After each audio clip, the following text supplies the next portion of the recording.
All right, it's just about 1 o'clock. We've got a good chunk of the attendees logged in right now. There may be more that'll join us as we carry along. And if you just joined us, welcome to the seminar. Quick introduction. My name is Jean-François Bilodeau. Of course, I'll be the presenter for the Enabling DevOps using Microsoft Azure Cloud Technology. A couple of quick things before we get started with this seminar. The goal of this seminar is actually quite broad. I wish we could go into some depth when it comes to the seminar, but I'm going to go for a breadth first approach, not a depth first approach for the seminar. If there's any questions, and you're more than welcome to ask any question, we've got the chat window available for you guys. Drop a question. I'll do my best to answer it. And also, when it comes to the seminar, we have the ability to discuss until 4 o'clock. I'm hoping to take about maybe 2.5 hours of your time, then reserve the rest of the afternoon for any discussion, any question, any scenarios you want to bring up when it comes to DevOps, when it comes to cloud technology, when it comes to modernizing how we do things, when it comes to delivering value to the business as in the form of software. So a couple of quick things before we jump into the official curriculum. As I said before, this is going to be a breadth first seminar. I will give you both practice and concepts when it comes to, moving towards DevOps. So let's talk about DevOps. No matter where you are in your DevOps endeavor, whether DevOps is just something you are researching, learning about right now, or something that you are migrating towards, or ideally have migrated towards, let's talk about DevOps. Let's make sure we understand what DevOps is about. And also get rid of some misconceptions, since I see too many of that in the industry today. Let's also talk about cloud computing, and I'll use Azure over here as our primary example, but I don't want to limit myself to Azure. But let's talk about the value that cloud computing can bring to your endeavors, and of course, the intersection of DevOps and cloud computing. One does not require the other, but they do work naturally hand in hand. So let's discuss that as we carry along. So let's get into integration of DevOps and cloud computing, and as well adoption of those approaches, since there are game changers, and I will warn you right now, in case you are new to the idea of DevOps, new to the idea of cloud computing, I need to warn you right now, this is not business as usual. All right? If I can mention this right now, this is probably one of the most common mistake, and I'll call it a mistake that I see out there, is development and operational endeavors that likes to call themselves DevOps, but they're only doing DevOps by name. They haven't really changed anything, or they've provided minor changes. And I also want to talk about some pitfalls that we might encounter when it comes to migrating to DevOps and using the cloud. But before we do that, I just want to establish where I'm standing from over here. I am a software developer by trade, all right? So I spend most of my career writing code, but not exclusively writing code. I've participated heavily in the operational side as well, from small organization to large organization, including the federal government in Canada, including a lot of the large banks in Canada. In terms of, certification, if that's of importance for you, I am listing out some of those. I'm very active in the training and consulting world, and very often to service a client, I may be required to acquire those certifications. But as I mentioned previously, I've done a lot of work with bank, federal government, as well as small organization, medium organization. And for the past couple of years, actually, especially last year, I've had a huge demand for assistance when it comes to moving towards DevOps. Before that, for the past 5 to 10 years, most of the work that I've been doing has been helping organizations move to the cloud. So these are two topics that I'm very familiar with. And when it comes to DevOps, I'm going to make a very bold statement over here, and I'll explain it as I carry along. I can claim to have been doing DevOps before DevOps was a word, all right, before the word even existed. And I want to talk about that as we carry along. I'm not claiming that I invented DevOps. I'm not claiming that I'm as clever as the folks who have formalized the DevOps movement that we are familiar with, but it is something that I have been doing without realizing the existence of names. The name did not exist back then. So a couple of things I want to share with you from my experience before we jump into DevOps in more detail and cloud computing in more detail. The first one I want to get out of the way is DevOps is not a fad. It's a reality, right? And one of the things that it helps us indicate that this is not just a fad is that DevOps came out of the industry. It was kind of a formalization of a lot of the best practices that successful players already adopted. And this is why I can claim, like a lot of those players out there, I can claim that I've actually been doing DevOps, not necessarily exactly as the movement described it, or at least adopting a DevOps mentality before the word came to play, by trying to follow the industry practice, by trying to follow the leaders out there, see how they do things, learn from them. I was able to apply DevOps to my day-to-day operation. And that's something, again, I will discuss as we carry along. So DevOps is a reality, right? It's not a fad. It's not something that somebody invented about 10 years ago and everybody decided it was a new exciting thing to do. No, it's actually something that came out of the industry. Couple of things about doing DevOps over here. I'm saying it's not easy. The part that is not easy is migrating from a traditional, however you want to define traditional, let's call it a non-DevOps type of development environment to a DevOps type of environment. Now, if you're new to DevOps, I know I have not defined it. I'll come back to that. And also, one of the things that I do find very unfortunate is the amount of misunderstanding that there is when it comes to the movement, right? And that leads to a lot of wasted effort. One of the very unfortunate part that I find is very often I am going to be called in to assist with a DevOps endeavor after it has been started. And the problem with that is if the endeavor was going smoothly, chances are they would not need me. I would not be called upon to assist with that endeavor. But very often the reason why I'm brought in is we are trying to move to DevOps. Things are not working the way they should. It's actually turning out to be more of a mess, more of a chaotic endeavor than a beneficial endeavor. And a lot of that has to do with some misconception in terms of what DevOps is, and by the same token, what DevOps is not. Cloud computing, we are going to talk about that and get into Azure, DevOps, that sort of thing. But cloud computing is also a huge game changer. The amount of possibility that cloud computing has opened in the industry is tremendous. I cannot exaggerate the capabilities that we now have thanks to cloud computing. But like DevOps, moving to cloud computing is not easy. I'm not saying that cloud computing is difficult. It is a different set of challenge, but migrating our way of working for more on-premise type of work to cloud type of work requires work.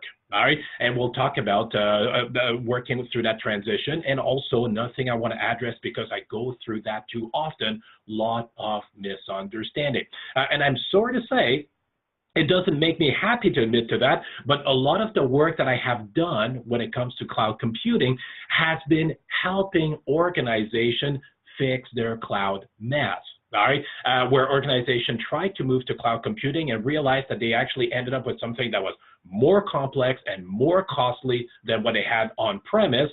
So I was called in to assist them with that. And again, that's an unfortunate scenario over here. This is not what I like to do. I like to help companies succeed, not, pull them out of a mess if necessary. But had we started the cloud endeavor on the right foot, with the right mentality, with the right objective, we would have saved a lot of wasted effort. So that's something else I'm hoping to share with you guys to accelerate that endeavor. Couple last pointers over here. DevOps does not require cloud. It is perfectly possible to do DevOps with on-prem stuff only. You don't need the cloud. And the cloud as well does not require DevOps. You can do cloud using any approach that you want, but the two approaches are very natural fit. All right, they complement each other quite naturally. Hence the reason why I wanted to put together this seminar where we talk about DevOps and cloud. Even though they're two separate things, let's talk about how they work together. One last point, observation I'd like to mention over here, and I think this one is very important. A lot of people miss that. This is not necessarily a DevOps thing. This is not necessarily a cloud thing, but a generality that we want to build on as we carry along. Code velocity versus code quality. Since ultimately we are going to be talking about code, we're going to talk about software solution. One thing to recognize is that delivery velocity, getting working code out there faster that delivers business value, and the quality of that code, making sure it is aligned with that value, goes hand in hand. And I'm going to make the bold statement over here that one cannot exist without the other. In other words, it is difficult, if not impossible, to deliver fast without quality. If you decide, and a common misconception when it comes to that might be, well, if we rush through something, the quality will be low. And notice over here, I'm not using the word rush when I'm talking about fast over here. We want to have a high velocity, but there is a difference between rushing and high velocity. But by the same token, the mentality, which still is very prevalent in our field, and I'm hoping I'm preaching to the choir over here, but I find that this mentality is very prevalent in the field where we have to take our time and do everything correctly before we push anything out there, or even, God forbid, before we even write a single line of code. And unfortunately, you are actually affecting detrimentally the quality of your code by trying to make things very formal and very slow and very cumbersome to achieve. The opposite is also true. If you, it is difficult to have quality without fast delivery. Now, this is not something I've invented. This is not something I've coined together. This is something I've learned both by doing it and learning from other. And one, the root element, learning from for what I'm proposing over here is the lean manufacturing movement by Toyota, also known as the Toyota Way, which has been popularized in books like The Lean Startup. Great book, by the way, strongly recommended. But one of the things to recognize, and this is not academic, this is not something that is something, again, I've invented. This is something that is practical, that is demonstratable. If you want to have quality code, deliver early. You want to have fast velocity, aim towards quality code. And that's going to be an important discussion for us because we need to make sure that both go up hand in hand. If you sacrifice one for the other, well, guess what? You are going to be sacrificing both. So food for thought, a couple of observations from me to you when it comes to the state of our field. Now, one of the things, if I may call it that, another observation I want to bring for you guys before we jump into the idea of DevOps over here is the separation or the focus, if you want, between the development teams and the operational team. And I don't know which side you guys are standing on. It doesn't really matter over here. But I'd like to contrast kind of sort of what we mean by a development team, what we mean by an operation team. And of course, what I'm proposing over here may be different than what you have back at work.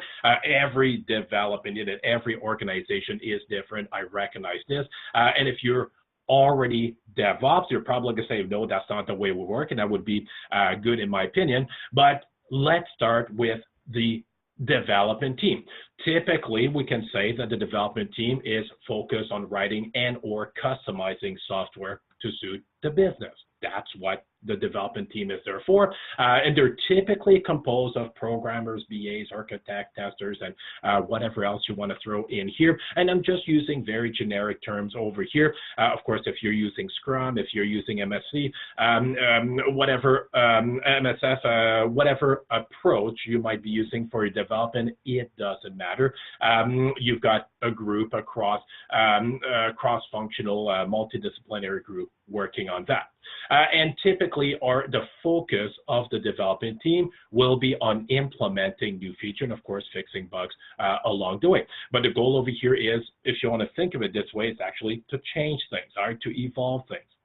The operational side over here is their responsibility is fundamentally to make software available to serve the business, all right? Whatever software it is, it could be a cost commercial off the shelf, it could be a SaaS, software as a service that we're leasing from a vendor, it could be software that is developed internally. It doesn't matter where it comes from. So their role over here is to ensure that we deliver, we make software available and usable by the business. And this is typically composed of folks who are systems administrator, whatever system, doesn't matter, DBA, networking folks, security, etc. And they're focused on a secure, stable service delivery. And I've thrown over here the word SLA. SLA, since very often the ops team is bound by those service level agreements. All right, I'm seeing a couple of questions that are coming up over here in the chat window before I move ahead. As a tester, we are noticing that a lack of DevOps developer knowledge of 508 coding methodology, 508 test defects are creating roadblocks to push in prod. We'll talk a little bit about that as we carry along and talk about also the role of testing in a DevOps environment. And there's also another question over here. Could we have a copy of the presentation after the webinar? The answer is yes. We will make sure that you have access to that presentation. Also, be aware that a presentation is recorded. So if ever you want to replay it later on, especially, I recognize that sometimes you may not have the chance to actually sit through the whole thing. You might have to pick up a call, might have to handle an issue at work. So if you miss a portion of the webinar, you can certainly replay it at your leisure. So take advantage of that as we carry along. But going back to the discussion that we have over here, what I want to emphasize is we are talking about what seems to be diversion focus. On one side, the development team talks about a change, right? Bringing change to the software. On the other side, the operation team talks about is talking about stability, which is kind of the opposite of change over here. So does that mean that we have diversion focus? Right. There's another question over here, and I will address this later on. What is the role of release management in the DevOps pipeline? There is a role. We'll talk about that as we carry along. So hold on to that one. I'm glad you brought it up. But before we do that, let's talk about reconciling the development endeavor, however you want to define it, and the operational endeavor, and realize, begin by realizing it that they're actually not divergent. They're one and the same, right? Both operation and development are focused, or should be focused on the same thing. But the unfortunate part, that's something I've observed very early on in my career, and I wasn't really sure how to address that. I recognize that as a developer, my goal over here was to push code out there. My operation team, their goal was stability. So whenever I would excitedly say, hey, I've got an update for you, new version of the software is going to solve so many problems, going to offer new things, and then we're not as excited as me. I mean, okay, we have to go through release management, we have to go through change management, we're going to have to destabilize our environment. And this is a reality that probably some of you are familiar with, right? And the thing to realize over here is that very often either side of the equation is focused on the deliverable. The SLAs on the ops side versus, let's say, the code on the development side, and not on the goal. What are we trying to achieve? And both sides ultimately are trying to achieve the same thing, which is deliver business value in the form of software. All right, that's what we're trying to achieve. All right, we are complementary. One cannot exist without the other. As a developer, if I write code, what's the point of me writing code if there's no place to run it, where it cannot be used? And as an operation, what's the point of having our wonderful infrastructure and our routers and firewalls and whatever else we have in here if there's no code to run on that infrastructure? So one goes with the other. They need to work together. And I do want to emphasize as well that one is not more important than the other, right? That would be a good start to a good DevOps mentality. Dev does not trump op, ops does not trump dev, right? We need both. And this, I'll just mention this as an FYI, this is a common mistake that I see, and I saw it just a couple of weeks ago, actually, working with an organization where the operation team would dictate to the development team how to do their work. And that seems a bit silly to me. It doesn't matter which side this is coming from. The same applies to the development team. The development team should not dictate to the operation team how to do their work. It's a multidisciplinary team. All right. As a developer, I should have a good knowledge on how to write solid quality software, but it doesn't mean, nor would I have the necessary knowledge and experience, and especially corporate knowledge on how to host that application on the corporate network, on the corporate servers, or even on the cloud that we may use out there. So it's a collaborative effort, right? And what's important over here is want to make sure that our teams, and actually team ultimately, can focus on the goal. Why are we doing this? Not what we're doing, but why we're doing this. And this is something I'm happy to have learned very earlier on in my career, the importance of the why before the what. And this is something I will come back to. So now let's get into the idea of DevOps. Right, and I started by kind of sort of contrasting dev versus ops over here, and using generality, because obviously when we talk about DevOps, we're talking about the integration of dev and ops together. But there's a lot of misunderstanding when it comes to that. And I'll be honest with you, even myself, when I first started hearing about DevOps, I thought, oh, okay, obviously we're talking about bringing the development team and the operation team together, working together. But that understanding was incomplete and partially flawed when it comes to that. We are correct into saying that, yes, the development team and the operation team need to work together. But here's a key word when it comes to what is DevOps. It's really the integration of development and operation process, recognizing that it's one and the same. Right? Because development and operation is part of one big process over here. There's no more separation between the two. There's no development process and then an operation process, and then kind of sort of a half-baked bridge between the two. It's one and the same. It also implies that we are working as a single team. Right? It doesn't mean that the team is fully co-located. That would be ideal, but we need to work as a team. And that's a concept I'll come back to over here.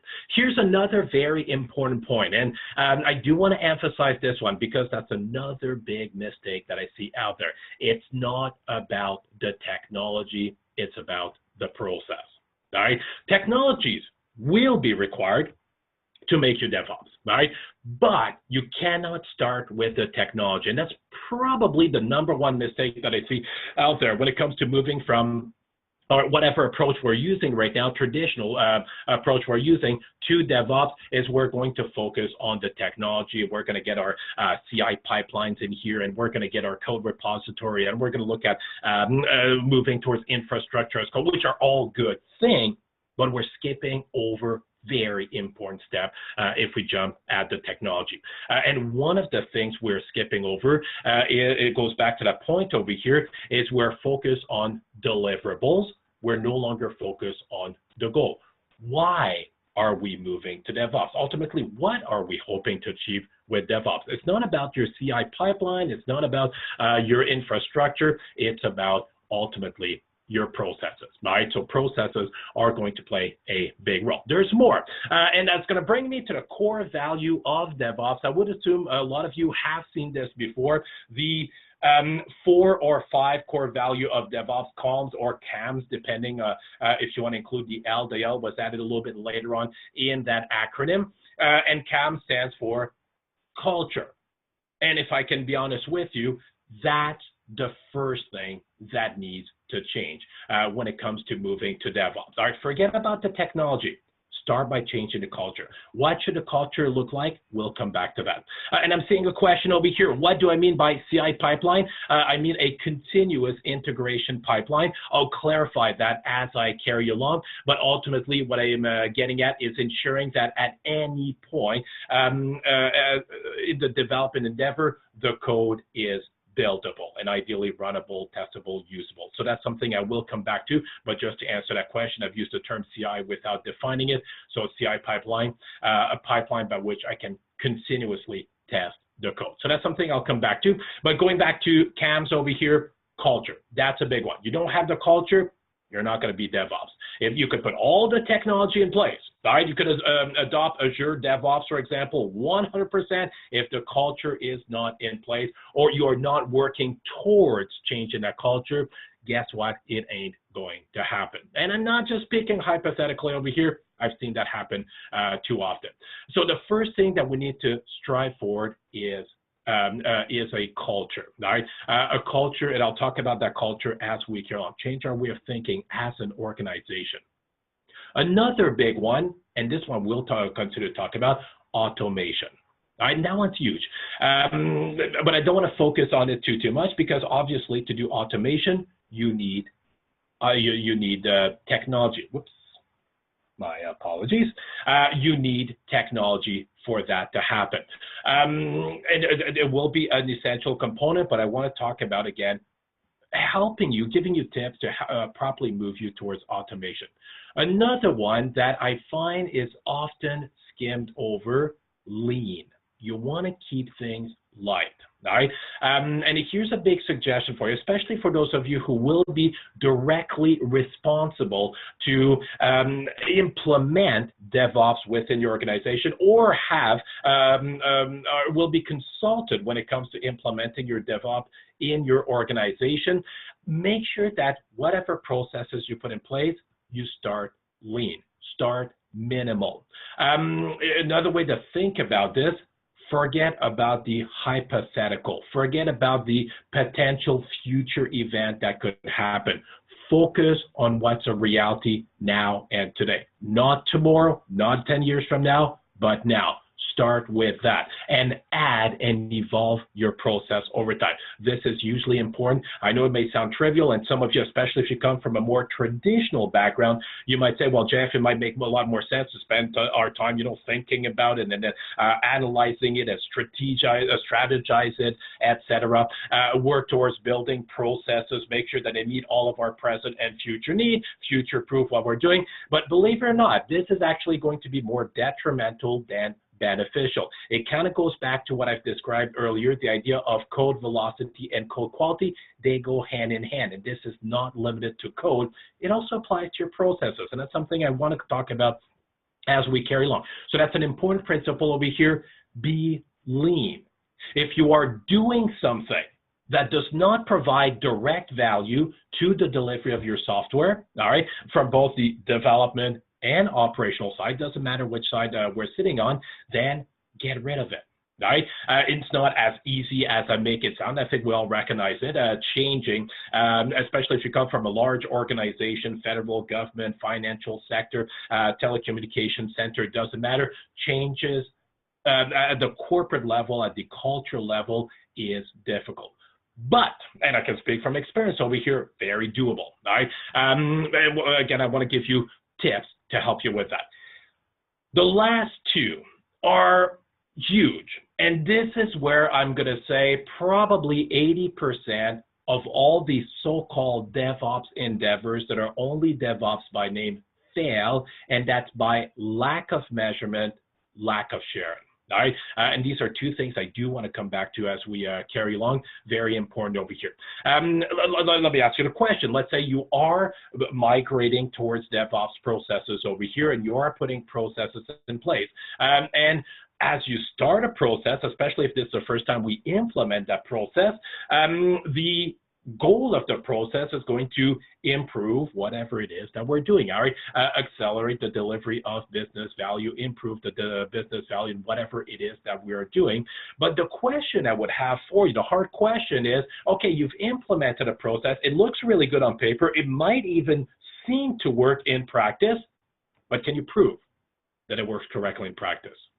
Give me valuable number. Give me numbers I can act on, measurements that tells me if we are on the right path, if we're actually solving the problem we set out to solve, or if we haven't really changed anything, still has much work, or maybe we might have gone into negative value when it comes to the value of that process. All right, so get measurements in there, and we'll talk about achieving that as we carry along, not just hypothetically, but I'd like to share with you some important tips when it comes to that, and that's actually where a place where the cloud can help you tremendously. And the last one is especially dear to me. In my career, yes, I'm a developer by trade, but I love sharing with people, right? One of the things that I love to see is to see individuals and organizations succeed. And to assist with that, I love to share. I love to share my practice and the practice from the industry over here. And I'm hoping that you guys are on the same page when it comes to that. At a minimum, recognize that if you want your DevOps endeavors to succeed, sharing will be a necessary component. If you're not in the sharing mentality, if you don't have the idea that that we need to be as open as possible about what we do, how we're doing things, at a minimum within the team over here, this is going to lead to silos. This is going to lead to islands of information. This will be detrimental to your endeavor. So sharing needs to become a part of our culture and needs to actually become a part of our processes as well. Recognize that information does need to flow. And if I can give you an actual example, a striking example that I've had in my career, early on in my career, I was working for a federal agency and was processing very sensitive information, and information that could only be communicated on a need-to-know basis. And you've probably heard that expression before, information that is communicated on a need-to-know basis, which implies that if you want that information, well, you're going to have to justify why you need to know it. As I was doing some work for that organization, one of the things that all the members of the organization would readily admit is that the organization, the agency, had pretty much, the work had come to a crawl. Nothing was happening. And one of the reasons why is nothing was flowing, no information was flowing. If somebody needed some information and they would go to whoever was the custodian of that information, well, first of all, figure out who the custodian of that information was. Sometimes it was almost impossible to determine who would have that information. Assuming that they finally found the individual or group that hold on to the information, they could send a request for it, but of course they would be challenged. Why do you need to know? Justify.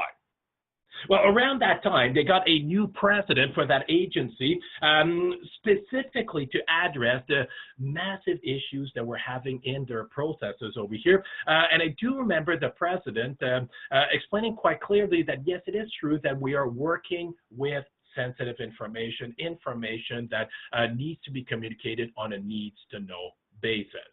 But the thing to realize is when we mean needs to know is that members of the organization need to know that information. It cannot be segregated. It cannot be hidden away. It needs to flow. People need to know that information. So come to realize that when we talk, when we work as a team, for the team to succeed, they need to know information. So information is indeed on a need-to-know basis, and that implies that this information needs to be not just available, but hopefully pushed into their face. I'm seeing over here a question, does this cover Azure? Well, Azure is very broad, but yes, I will get into Azure. This will not be an introduction to Azure and everything that we can do with Azure. I've only got a couple of hours over here. But the goal of that presentation is to talk about how Azure technologies can help us move towards DevOps and move towards cloud technology itself. But I don't want to explore Azure in a vacuum. And the same would apply if I was using AWS or if I was using GCP or another cloud provider. I could present cloud computing in a vacuum. And you might say, hey, that's cool, let's start using it. But I'm afraid at this point would go back some of the challenges we have encountered. All right. So if you're, well, willing to be patient with me, yes, I will get into that, but let me lay some groundwork before I jump into Azure. All right.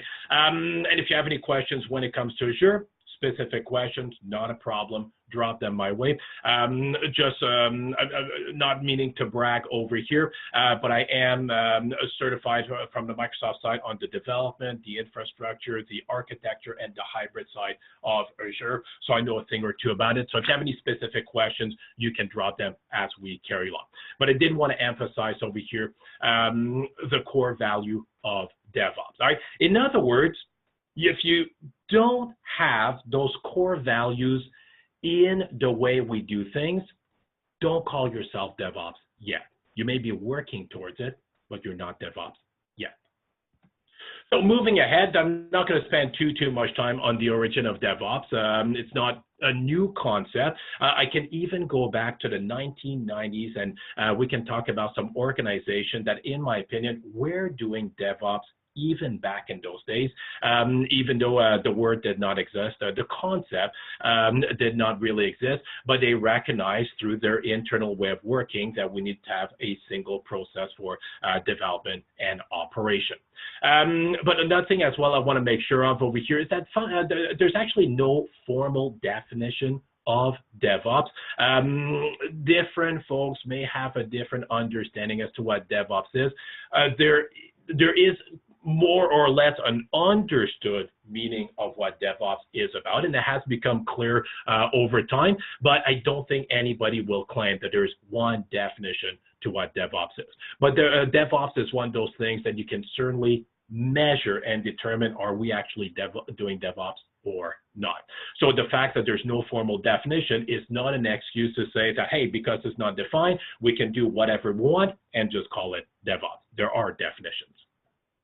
So without meaning to spend too much time on that, one of the things that I want to kind of sort of address over here is the migrate our view from the very traditional way of software development, the waterfall view, which I think would look familiar to a lot of us over here, where we normally start with the end user. The end user has a business problem or opportunity they want to address, and then we go through a series of discipline, the business analyst discipline, system analyst, architect, and it varies on whatever flavor of the waterfall you want to use. Then we get to programmers, testers, and of course, eventually to operation. And after we've gone through all that, we may go back to the end user and say, hey, here's your solution. Hopefully that serves your need.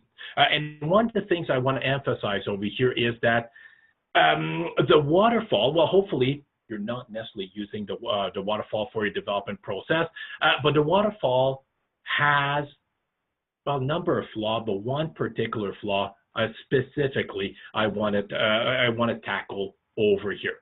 What is the biggest flaw when it comes to the waterfall? It's actually a bit of an irony over here, because the biggest flaw, the biggest weakness to the waterfall is specifically the thing that the waterfall promises to protect us against.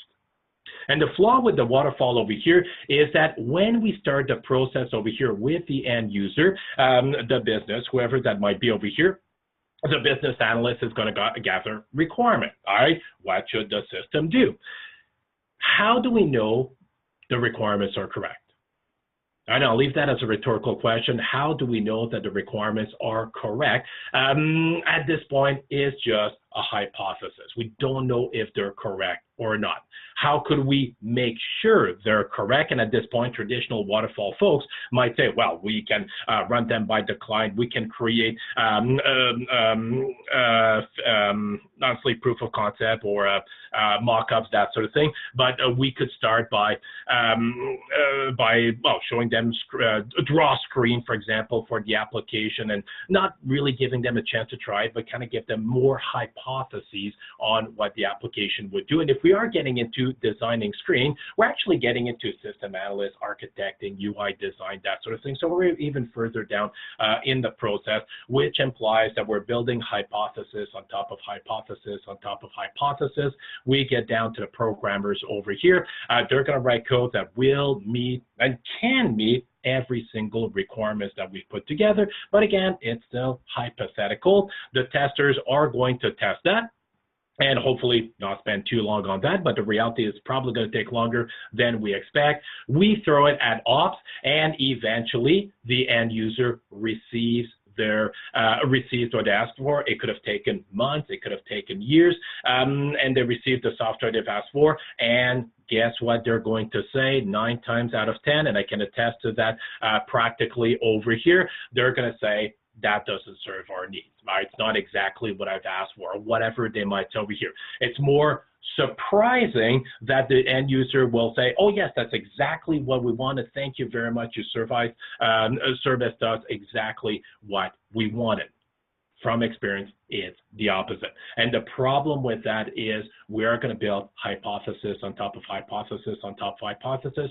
How do we know if they're correct? We're only going to test if they're correct at the very, very, very end in the UAT, user acceptance testing, where at this point it's kind of too late to change everything. But the promise behind the waterfall was do the requirements correctly, to make sure that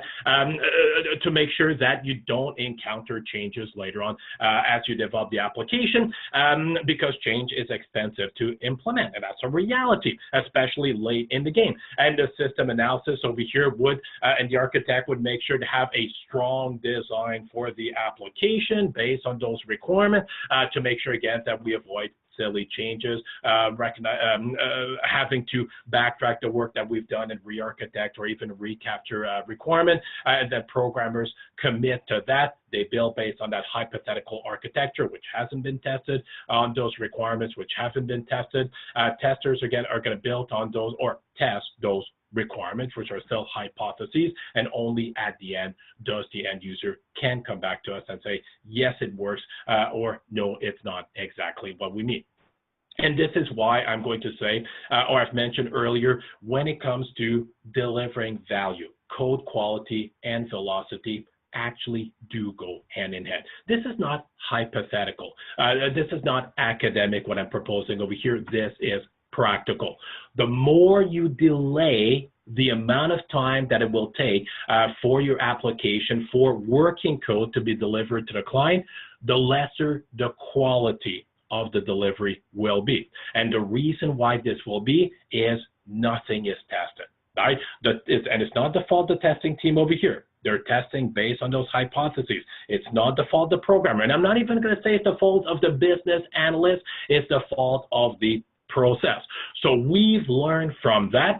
We moved into iterative development, where we do things now in smaller increment, more aggressive increment, where the end user typically in iterative was left out, and operation, of course, left out. We moved into the agile world, where we realized, hey, we really need to bring in the user and also recognize that change is a reality. And I'm just going to highlight that for you.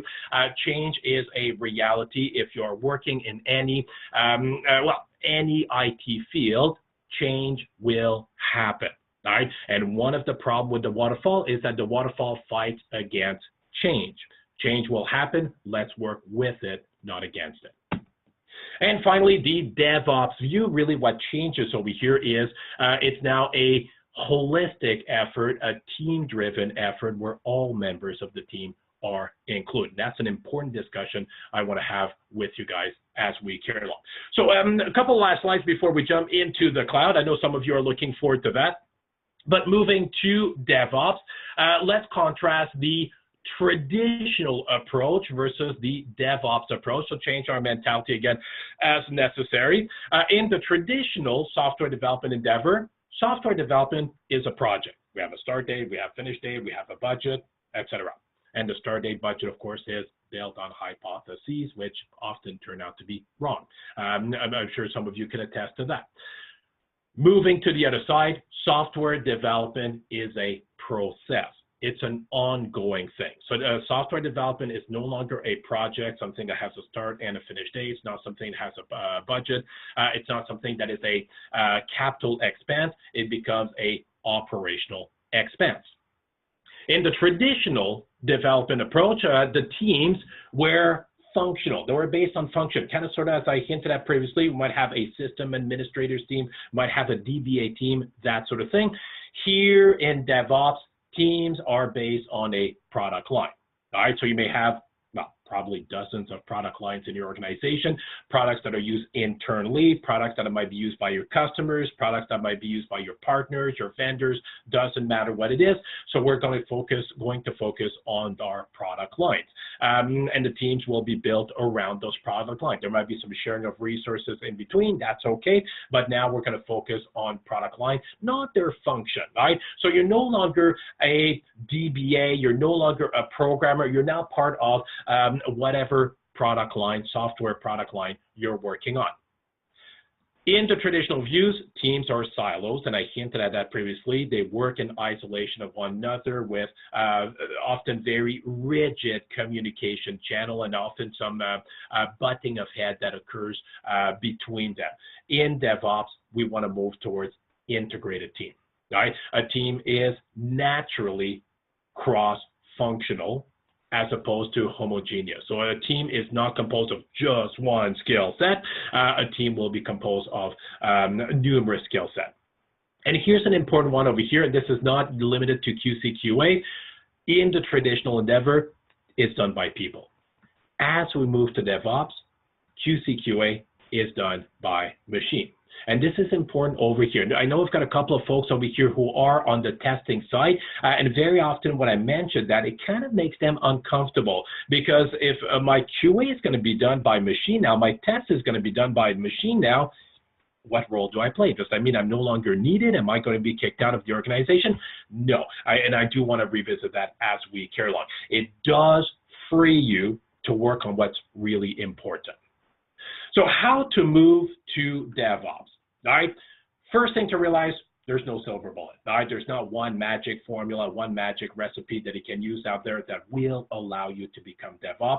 As I said previously, it's not about the technology, all right? And this is one of the reasons why I'm not jumping into Azure and Azure DevOps immediately, is that, yeah, I could jump into that and start showing you all sorts of cool things over here, but if it's not contextual, you could start using it. You might start using it effectively, but I want to put some context behind it first. Need to change the culture first. I've hinted at that previously. Start with a culture. It requires work, but it is doable. All right, I've worked with enough organization. I'm familiar with enough organizations out there that have successfully changed their culture to move to a DevOps environment, going from the very small to the very large. All right, very small handful of employees, very large hundreds of thousands of employees. So it is doable, but it does require work. Also, here's another one I want to pick on over here, because I still see that very, very often, cannot be done in isolation, right? I see a lot of a team wanting to move towards DevOps, whether it's the operational side, whether it's the testing side, whether it's the development side, doesn't matter what side it is. They want to move towards DevOps, so they're going to change their process to be DevOps, which is not inherently a bad thing, but the reality is, unless it's holistic from beginning to end, we're not going to be DevOps. Right? So it cannot be done in isolation. It's a holistic effort. You need leadership buy-in at all levels, and hopefully that's another thing that you have. And I'm seeing that in the industry. I'm hoping that you guys are also part of that, where small and especially large organization that I might label as the more dinosaurs of the technology organization that are a little bit slower to adopt newer technology. I was very pleased last year with the amount of cutting edge technology I was asked to work on and deliver training on for some of the quote unquote dinosaurs I was accustomed to. So it is changing, and that's very exciting over here. And the last one over here, I know it might seem like a plug. We are delivering a seminar over here for a web-based solution, but I do want to emphasize that that training is necessary. And I'm not trying to sell you courses over here. What I want you guys to recognize is, even if you choose to, you decide we're not going to go with third-party vendor for that training, we want to do it internally, you will need to train your staff. It's not going to happen by itself, all right? The training could be somewhat informal, could be massively formal, could be scattered, could be big bang. It doesn't matter, but that's part of the sharing endeavor. It's not going to happen by itself. So common mistakes, and I hinted at some of those earlier. One of the biggest mistake I put at the top, probably the most common mistake I encounter over here is focusing on the technology. Yes, technology is essential. But without that change in culture that we've talked about previously, that technology will not service you. You're not going to get benefit from DevOps. Another common mistake, well, not as common, but a mistake that I've seen, big bang implementation, where we decide, okay, tomorrow we're DevOps. We're going to drop everything we're doing, how we're doing things. We're going to do things DevOps tomorrow. That's going to lead to chaos. Here's another one, and that goes both ways. Focusing on the dev endeavor at the detriment of ops. And that's certainly something I want to discuss with you guys, especially as we get into the cloud side of things.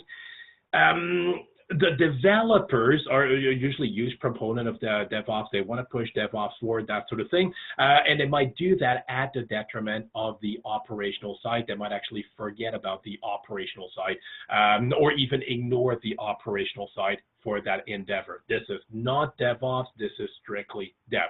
But I've also seen the opposite. Not as common, but I've seen scenarios where the development team moves towards, the operation team decides, hey, we're going to do DevOps, but we're going to do it at the detriment of the development team. It doesn't work. It needs to be collaborative, cohesive, and holistic effort. Another one that I've seen over here, and I find that very unfortunate, tweaking our existing process and calling it DevOps. Right? In other words, we're not really going to change what we're doing. We're just going to make one or two minor changes over here. And now we're just going to slap the label DevOps on what we're doing. I think you can understand that this is not DevOps. You can call it whatever you want if you're not following the principles that we've discussed previously and some of the practices we could discuss. It's not being DevOps. Last 2 points, DevOps is not about reducing costs. Right? That's another common misconception that I see out there. An organization might decide, let's go DevOps, that's going to make things cheaper. It's not necessarily going to make things cheaper, but it should make things more efficient and thus increase the value of what we deliver over here. Right? And this is a DevOps promise over here. If you're not increasing the delivery of your value, you're not providing a faster ROI on your development and operation endeavors, then we're probably not doing DevOps correctly. And finally, DevOps is not about reducing staff. That's another concern that I see from a lot of folks moving towards DevOps over here. I've used the testing team as an example, but it's not unique to them.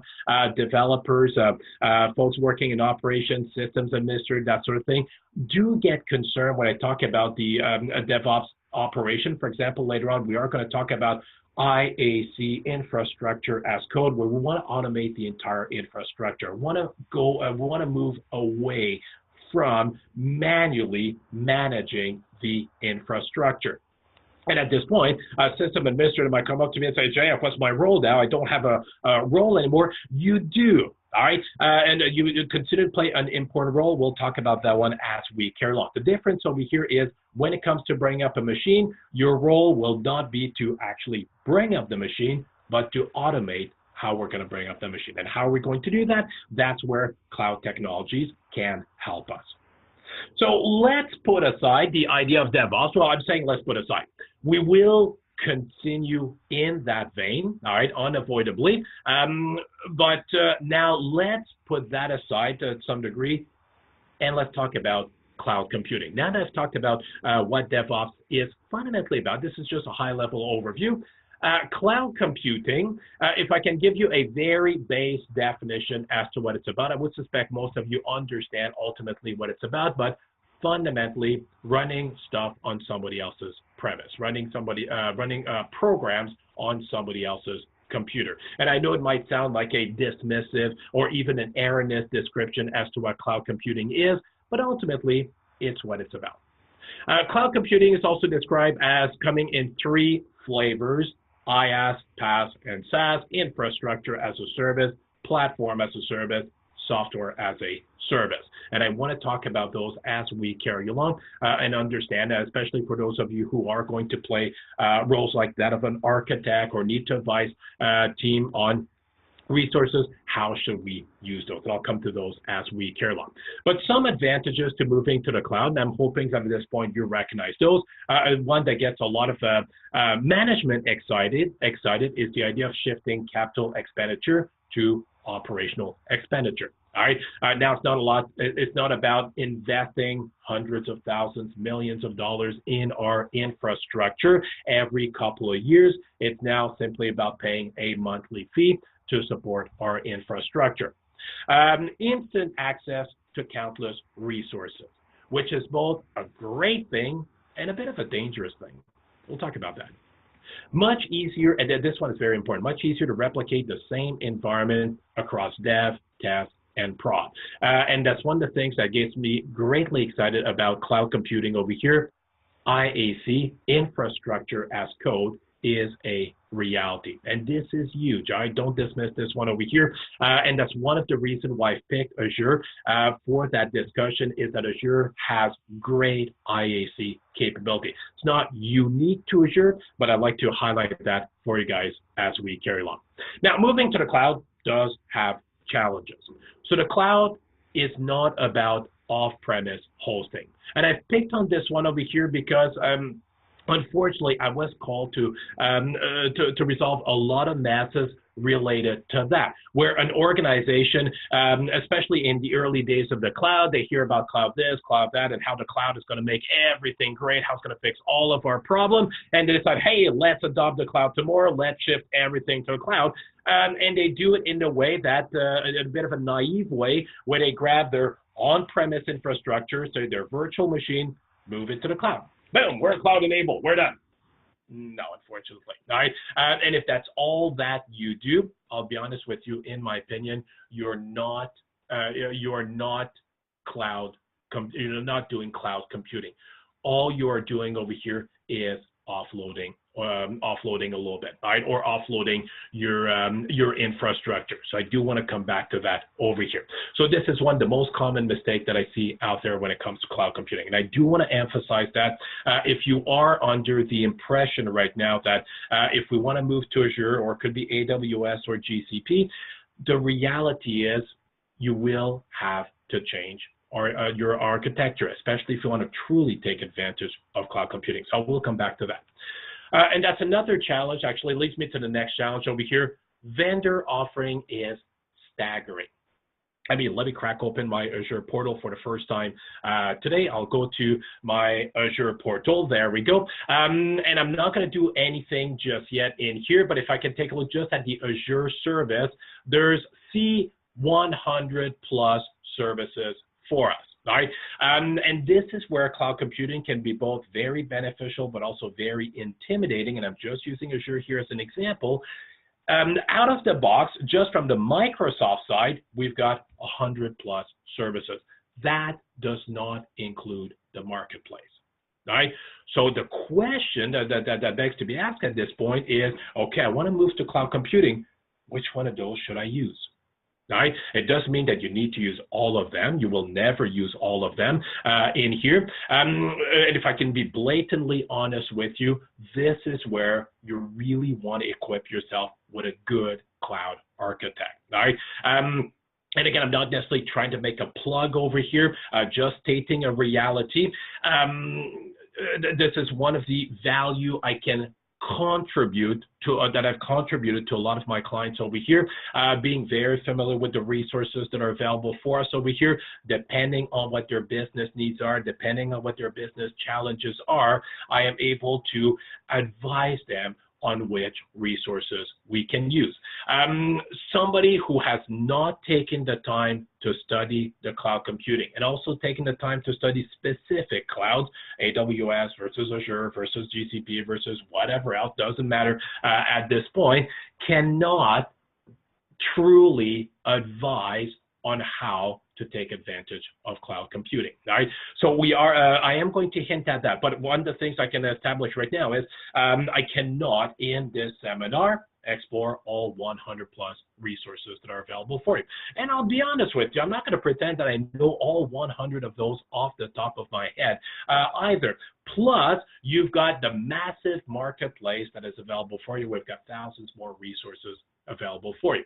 So that's another challenge to consider over here. The vendor offering is staggering. So cloud architect is necessary to properly implement. There is a reason. If you take a look at the demand and salaries of cloud architect, why is it that the demand and salary is so huge? Especially last year, it was huge. I've never had to so much demand for that skill set. And the reason is we want to start taking advantage of the cloud. We want to do it properly. The cloud has not gotten any simpler. All right, I'm not saying it is complex, but we've gotten so much more capability that it has become a specialized skill set. All right, and now if I can make a bit of a plug over here, that's one of the things that WebAge does offer are comprehensive cloud architecture course. So for those of you who are thinking, hey, I really want to get into cloud architect, for whatever reason, all right, there's great courses for those. We've got official Microsoft curriculum. We've got certified curriculum from AWS. So and we also have custom curriculum we can develop over here. So moving ahead, I'm seeing a question in this console for ops or both dev and op. That's a great question, Sheila. If you're asking if it's for ops or dev, and I'm not attacking what you're saying, but we're thinking traditional. We're not thinking DevOps over here. It's for the team, all right? Now, the different members of the team, based on their role and based on their specialization, will use the Azure portal differently, all right? But I do want to emphasize that if you decide only ops has access to that or only dev have access to that, we're not on the right path over here. So it's a good question that you asked. I'm glad you brought that up over here. Actually, I'm noticing there's a lot of great questions that were asked also in the Q&A. I'm just going to tackle those right now before I move ahead. When it comes to DevOps, is it the same concept and tools used across AWS, GCP, or Azure? Unfortunately, no. There will be some tools that will be pretty much the same, but the reality is no. There is no direct equivalent between the way Azure deals with things, the type of resources you have in Azure, and the type of resource you have in AWS, and the type of resource you have in GCP. They're very different. There are broad commonality. I mean, they all use to store information. They all offer things like NoSQL database. They all have different flavors of compute services. But then how you use them and the specifics of those services, for example, the specific of storage is very different across them. And I'm glad you're asking that question over here, because the reality is, I'm not saying stick to one vendor, but if you, yeah, actually, if I can use an example that I've encountered very recently, where an organization was telling me, hey, we're looking at Azure and AWS, and we're thinking of using both so that if one goes down, we can offload to the other. So, use one as a backup cloud or as a redundant cloud over here. And it's not a bad idea, but the implementation is a bit unrealistic when it comes to that. It's not as convenient, as easy as you might like when it comes to developing, let's say, a full-fledged solution in Azure and then transferring it to AWS. You'll have pretty much equivalent, all right, but there are some things that will not transfer. You will have to potentially, quote unquote, rewrite some of those components. So are the concepts the same concepts? Yes. Implementation, no. Another great question over here, what are the biggest business benefit of implementing DevOps versus the traditional approach? That's another great question. I didn't really address that one directly, but some of the big benefits that I can attest to directly is fundamentally delivering faster business value, better ROI when it comes to our development endeavor. Whether it's we're talking about writing the code from the ground up, whether we're talking about customizing something, whether we're talking about adapting the environment, and the reason why this is important over here is the business is not slowing down. If I can give you an example, a practical example that I'm very familiar with, financial sector. I've been dealing with a lot of banks recently and financial institutions in Canada, and they have been realizing it for a number of years now that their biggest competition now are not the other banks, but what they call the ankle biters, small organization handful of people are coming up with financial services and offering financial services, the same type of services a bank might be offering right now, but those organizations are able to do it faster, at lesser cost, more attractive capabilities and feature set. And as bank decided, hey, let's tackle that, they realized, whoa, we cannot keep up with those small players, right? So they are changing. They realize that the problem is, it's not that they don't have the right folks. They have some very bright folks working for them. It's not that they lack the technology. They have great technology over here. It's the processes that are not in place. And even great processes are pointless if they're not fully integrated. So they've been moving, and in many cases successfully moving towards DevOps type of endeavor, specifically to be able to compete with those ankle biters, those smaller organizations that are eating away at their market share and are able to pivot and spin around much faster than those large organizations can at this point. So by moving to DevOps, they want to make sure that it can remain competitive in that field. So what is the biggest business benefit? All right, fundamentally, is the ability to align our deliverable faster than we've been doing previously. I'm not going to say it's the only one, but it's probably the biggest in my opinion. Remain competitive. Whether you work for the federal government, the public sector, whether you work for financial institution or your small organization, this is a necessity. To remain relevant, we need to be able to adapt to change very quickly. Moving, okay, here's another great question. Aside from the training, do you suggest also having a coach? And that's another great question, and I'm going to say absolutely yes. The training will give you the knowledge, but not necessarily the experience. If you can have an experienced coach helping you with that, I strongly encourage it. If you can have somebody who can, who ideally is not going to do the work for you, all right, and I do want to emphasize that, if you are going to get a DevOps coach for your organization, that coach should not be doing all the work for you. They should not be setting up your processes and calling the meetings and doing the documentation and all the hard work. Should be you, but with the coach guiding you. And the reason why I'm saying that is I've seen that too often where a coach was brought into an organization, and what happened is the coach set up everything. All right, thank you. Got a nice paycheck out of it, but then we tried to pick up where the coach had left off, and we were unable to. Not because the coach did not do a good job, or the so-called coach did not do a good job, but because we did not transfer the knowledge necessary to continue the processes. So yes, coaches do provide a lot of value when it comes to that. Another question, you brought up the limitation of waterfall, but how do you address the common weakness of DevOps with Agile? So limited, immature, documented solution artifacts from future BAU. I'm not sure what you mean by BAU, to access the supporting system, and to limited influence oversight of strategic roadmap, shooting from the hip. Very good questions when it comes to that. When it comes to the documentation should be there to support the development endeavor, not the other way around, all right? So if you want to talk about Agile, and at this point we're switching to Agile, and actually I'll just bring that up over here. I'm segueing a little bit, but Agile Manifesto, some of you might be familiar with the Agile Manifesto itself. This is a manifesto that was published in 2001 that introduced the world to the idea of Agile software development. And one of the things that Agile Manifesto says is that we value working software over comprehensive documentation.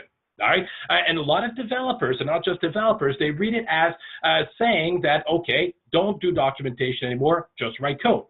That's not what they're saying. And actually, they're being very clear down below. That is, while there is value to the items on the right, we value the items on the left more. This is very important over here.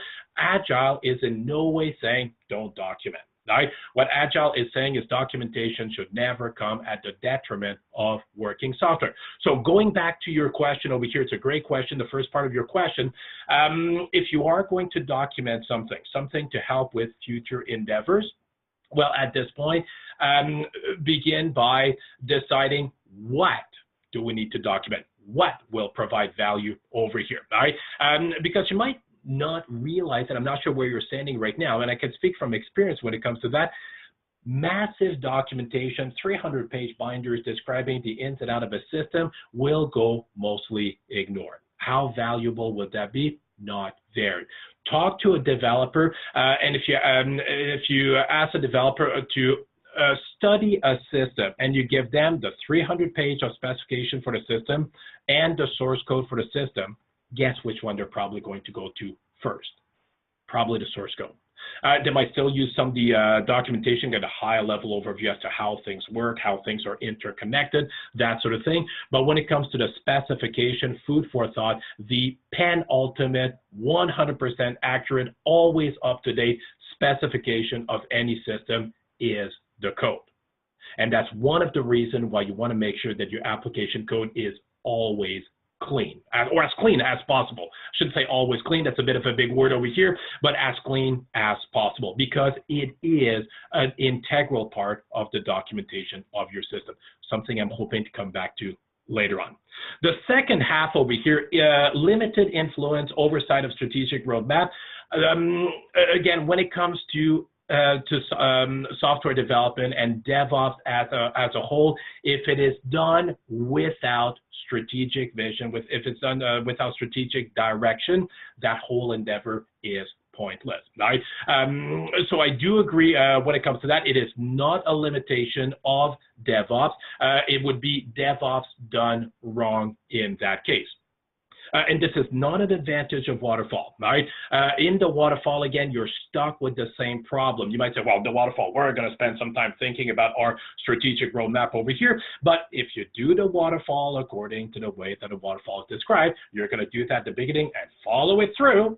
Whether change happens or not, we're going to ignore that. We're just going to follow that direction through. With agile, iterative DevOps approach, yes, we need a direction. We need strategic directions that should last just month, year, maybe a decade, but recognizing that this is a hypothetical direction, a strategic roadmap that we are using over here, it might change. So going back to your question, if you do not have strategic roadmaps as you're proposing over here, we're doing DevOps wrong. But also, if you are going to create one strategic roadmap and then forget about it, we're going to follow it blindly till the end of the day, we're also doing it wrong. So that strategic roadmap becomes part of our processes. We are going to review regularly, periodically. So hoping that this answers your question as well. A couple more questions come up, and I do appreciate the participation over here. Okay, so next question. Today, I have used command line to copy files to Azure. There's a GUI that can be used to make this much simpler, where I can copy NAS to Azure. Sorry, this may not be applicable here. No, it is applicable. There are actually a couple of GUI tools that are integrated with Windows Explorer, where you can drag and drop back and forth between your Azure storage and your NAS if you wanted to. So I'm not going to advise on any, but do a quick search on the internet. You'll find that there's a number of them.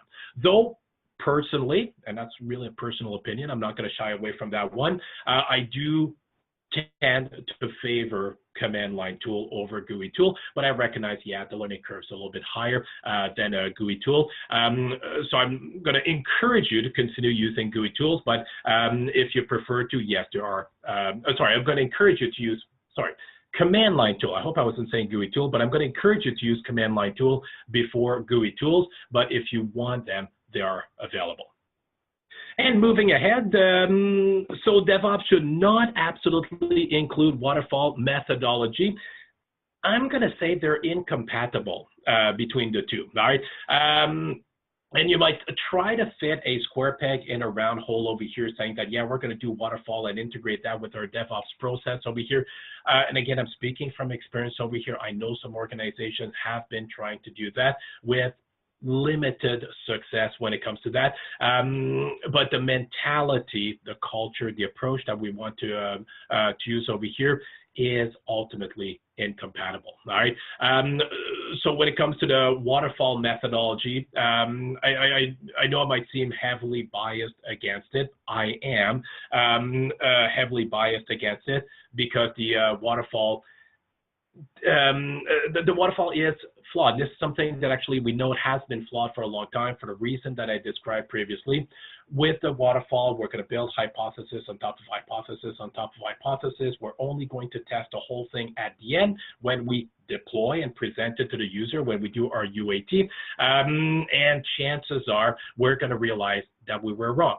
No matter how careful we do our analysis and our design and whatever else that you do, you are going to be wrong. And even if somehow you are entirely right, there is a good chance as you go through that process that things will change from a business perspective, from a technology perspective, and we need to adapt to that. We need to change, and the waterfall wasn't built around that, right? So just food for thought. I know it may be very hard to move away from the waterfall, and I can sympathize. For those of you who are thinking, oh yeah, Jeff has been doing agile and iterative and DevOps all of his life. He's never had to work in a waterfall. Actually, yes. When I started my career, in my college days, in my university days, this is what I learned. I was taught the waterfall, and I am ashamed to say it today, but I do remember when I first started my career, and when I started doing training and coaching and consulting, I would be a strong proponent of the waterfall. And if somebody would come up to me and say, you know what, my client changed their mind again, and now that means that we have to redo requirement. How do I make sure that these things don't happen? How do I fight against change? And I would have supported them, make stronger contract, make sure that you tie them in. And today I realize how wrong that mentality has been, how detrimental to development project that mentality has been, right? So when it comes to the waterfall methodology, it is incompatible with agile DevOps type of methodology. I'm not going to shy away from that. It is a dangerous methodology to use. Then a question that was brought up, you brought up the limitation of waterfall, but how do you, okay, sorry, that's the same question that we had previously. In agile approach, how do we address the value of what is being delivered if the focus is less on following a plan and processes? Another good question over here. The ultimate goal of the project is business value, right? I think we all recognize that if I can express it this way, ultimately, we want to make our client happy. That's what we want to do over here. Of course, making our client happy is a little bit too loose to put in our requirements document. So we'll have to get a sense of what we want to do.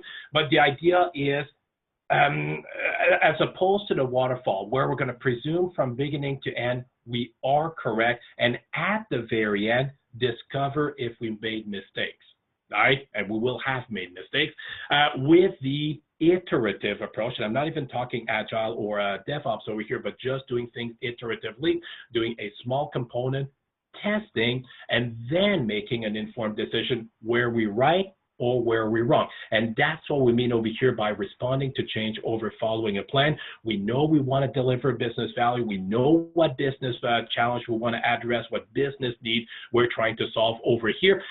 What the solution is, we don't exactly know. So let's do it experimentally. Let's try to provide something that we think solves the situation, solves the problem. Might not be a complete solution, but let's test this as early as possible and then decide, do we persist in that direction or do we pivot, do we change direction because realize that wasn't quite the right direction. So that's why we're saying over here, responding to change over following a plan, right? The requirements will most likely evolve over time. Another way I'd like to say it over here is that the reality is you will only have complete accurate requirements for your application after the application is in the hand of the end user, right? This is when we'll be able to determine, yes, those requirements meet the business need, or no, those requirements are wrong, they don't meet the business needs. So I do want to emphasize that's why we're talking about responding to change over following a plan. However, I do want to emphasize as well that it is not an excuse for the development team to decide to do their own thing. Right? And this is a common misunderstanding that I have seen too often when it comes to Agile, where the development team look at the left side over here, so individual and interaction. So forget about process and tool. Working software, too bad for documentation. Customer collaboration over contract negotiation, it's not necessarily a bad thing. But then responding to change, hey, we're going to do things our own way. If we think it might be better if we do it that way, we're going to do it this way. No, that's not what we're getting into, all right? There is value to the items on the right, all right? It would be, for the most part, senseless to decide that we are going to just use the items on the left, not take advantage of the items on the right, right? So just food for thought for you guys. And I can see actually you guys are asking a lot of good questions. I like those questions over here because it demonstrate that, well, probably at this point, some of you are still working waterfall. You hear about Agile, you hear about iterative, you hear about DevOps, and you want to know how to migrate to that. It is doable. There is huge value behind this. And if you take a look at the big software house out there, guess how many of them do waterfall? And I think you have a good idea as to what the number might be, all right? So it's not, again, hypothetical. It is practical what I'm sharing with you over here. But I do want to go back a little bit to the discussion we're having over here, challenges with the cloud. I do want to tackle the last one because it kind of ties into the discussion we're having over here, automatic fallback to what we're accustomed to. And I want to pick on this one because I find it very unfortunate when an organization decides, hey, let's move to the cloud, whether it's Azure or any other cloud provider, it doesn't matter. And they're looking at all those options. And this is just us being human. We're taking a look at all those options. Ew, I'm seeing things like, what the heck's an Azure Cosmos DB? What's a Kubernetes service? An Azure Databricks? I have no clue what this is. Oh, virtual machine. I know what that is. Let's use it. Actually, I'm going to say, as a cloud architect, steer away, minimize your use of virtual machine. I'm not saying don't use them, but minimize your use of virtual machine. Another example might be SQL database. We all know SQL database, I'm willing to bet. It doesn't matter if you use Microsoft SQL Server, if you use Oracle RDBMS, use MySQL, it doesn't matter which one you use. We all know relational database, and that might be a knee-jerk reaction over here where you might decide, hey, let's use what we're already accustomed to using. And I'm not saying that's entirely bad, but the problem is we're not really taking advantage of the cloud. We're just really using now Azure to host our application as opposed to hosting them on premise, but we are greatly limiting ourselves in what we can use, all right? So that's another challenge to consider when it comes to moving to the cloud. So how do I move to the cloud? How do I start adopting something as daunting as Azure to service my DevOps endeavor, all right? And when it comes to that, just some thought when it comes to that. And actually, if I can also explore the opposite, I'm going to say start small. All right, start with small projects, small piece of code over here that are low risk, potentially low value over here, and move them towards the cloud. Re-architect gradually. What I'm proposing over here is if you have a code base over here, small or large, doesn't really matter, and you decide, hey, I want to move it to the cloud, but JF said, hey, you want to take advantage of the cloud, don't fall back on things that you're already familiar with.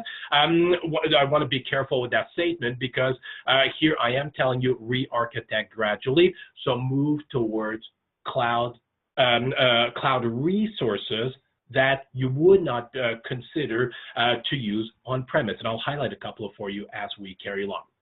Integrate cloud from dev to test to prod. And this one is hugely important. And I think a lot of companies actually do that one pretty well, but I want to emphasize this because it's a make or break when it comes to our success over here. The developers and the testers and the prod should have access to the same tool.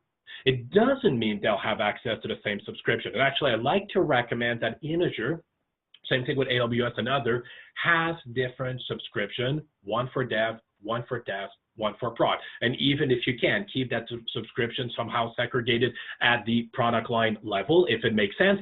But the idea over here, and I want to go back to a question that was asked earlier, the Azure portal. Who should have access to that? Well, as I hinted at previously, it's a collaborative effort, so ideally everybody. All right. Because we're working with the cloud, here's food for thought for us over here.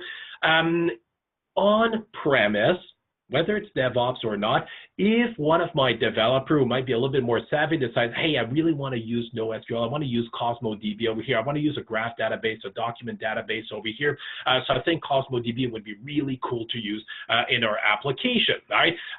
While doing that with the cloud, it's available for us, but if we decide to do the equivalent on-premise, you might say, well, let's go with MongoDB on-premise to do that. And at this point, they're probably going to go to the operations team begging and groveling, can we have a MongoDB server so that our application can use it? And there's a good chance that the operation team is going to push back very hard against that for, I'm going to say, mostly good reason. First of all, they would need to find unused resources in the data center. Do we have unused resources? Maybe, maybe not. Another challenge as well is the operation team doesn't know how to manage MongoDB. All right, so they don't have the skill set. They'll need to develop or acquire that skill set. And at this point, you might get into the situation where the developer will say, well, I know how to use MongoDB. I can install it for you, and then there's nothing else you need to do. But that's a fallacy.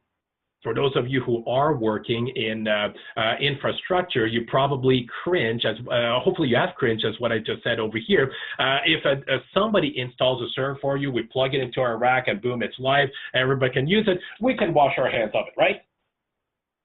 What about updates? What about load balancing? What about fault tolerance, backups? What about security, intrusion detection, intrusion prevention, all those systems, monitoring of that database? All right, who's going to take care of all that? Who's going to set all this up? So that's something else to consider, is that setting up a machine is a lot more than just installing an OS and installing whatever service we want to use on that OS. So getting a unconventional service on-premise is usually something that we're going to have a lot of pushback against.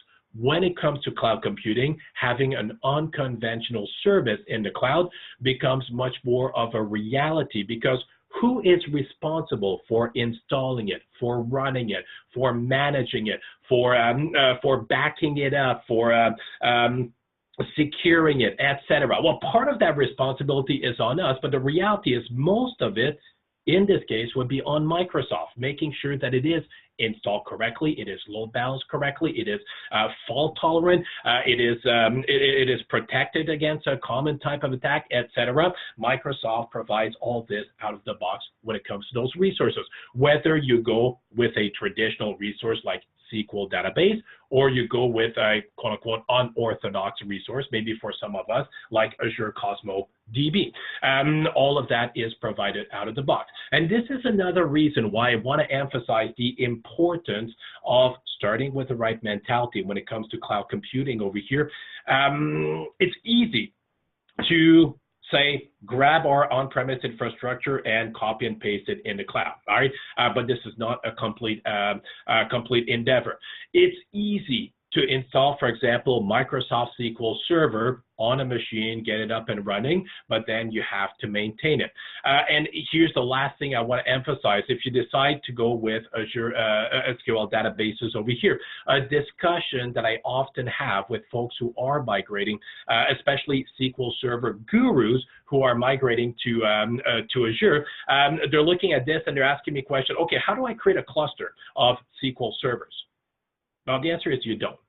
It's already clustered for us. All right, there's no need to do that. And sometimes they might even insist, well, I want to be able to manage the server. I want to be able to control all the knobs and flip and switches when it comes to our server. And at this point, I'm going to have to say, if you really want to go that route, either you have some unorthodox need for your database, or maybe you're not looking at cloud correctly. And if you do have unorthodox need, you could consider a virtual machine. But again, I'm going to say this should be a last resort, not a first resort. And this is where, again, a good cloud architect can help you save a lot of time, save a lot of effort, provide ROI faster by assisting you to map your business requirement, your application requirement to the many resources that are available for us over here. And again, this is where I could spend a lot of time on Azure talking about the different resources. And I will highlight a couple for you as we carry along. But I do want to emphasize that even if we spend 5 days together, I'm not going to have the time to show you everything there is to know about Azure. And I'm not even going to pretend I know everything about Azure myself, even though I like to think I'm fairly comfortable with that. So moving to the cloud, re-architect gradually. That's where we left it off over here. And integrate cloud from test, dev to test to prod over here. And this is one thing, and actually I'd like to demonstrate this right now. This is going to be an operational thing, but it's so huge in Azure. I think it's so important over here.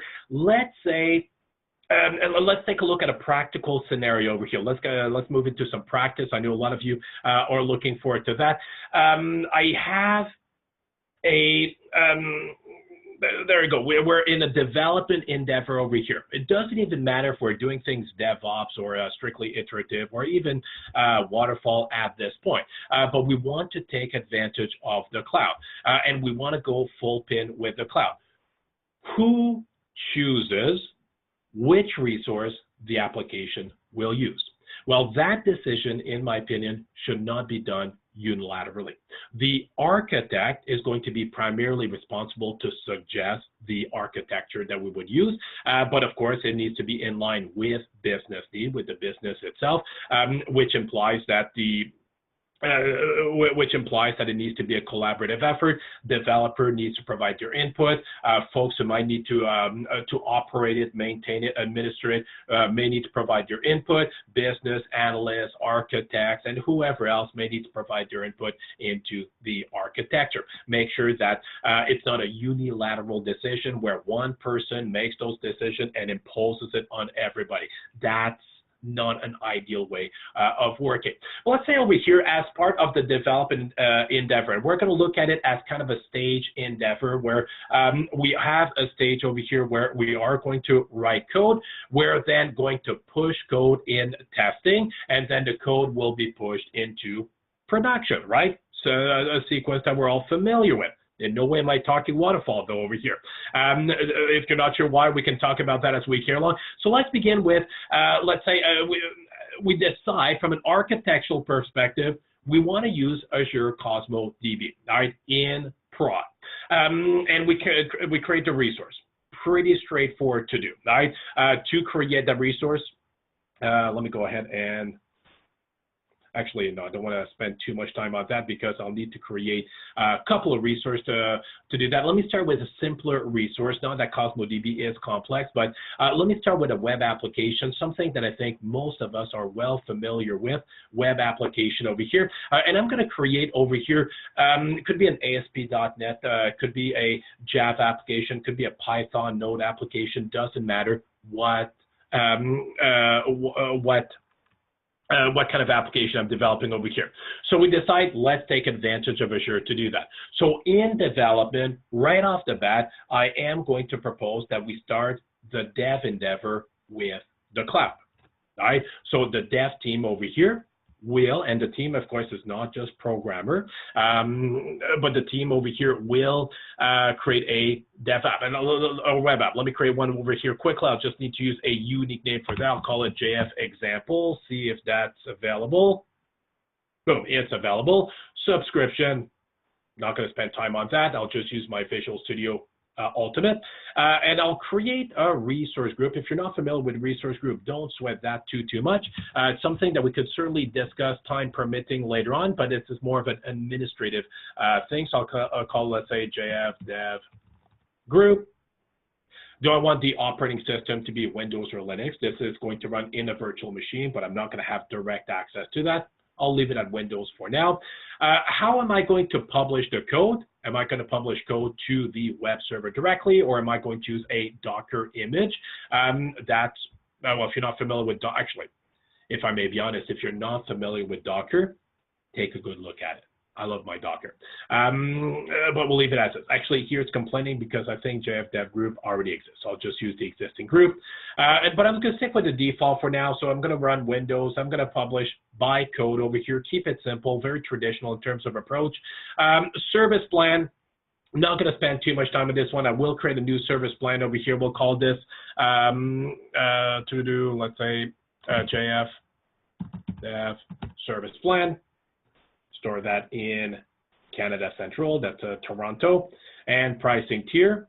Because I'm doing this for a development endeavor, I'll use a dev desk pricing tier over here, and I'll move it to something a little bit higher over here. I could start with the free infrastructure over here, but if I'm doing a lot of heavy coding, I'm going to hit limitations, so I'll go with a D1 shared infrastructure over here.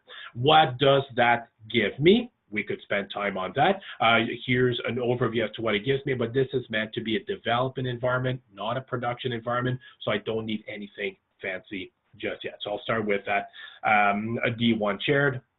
Okay, I'm almost done. Do I want to create application inside? We could talk about that later on.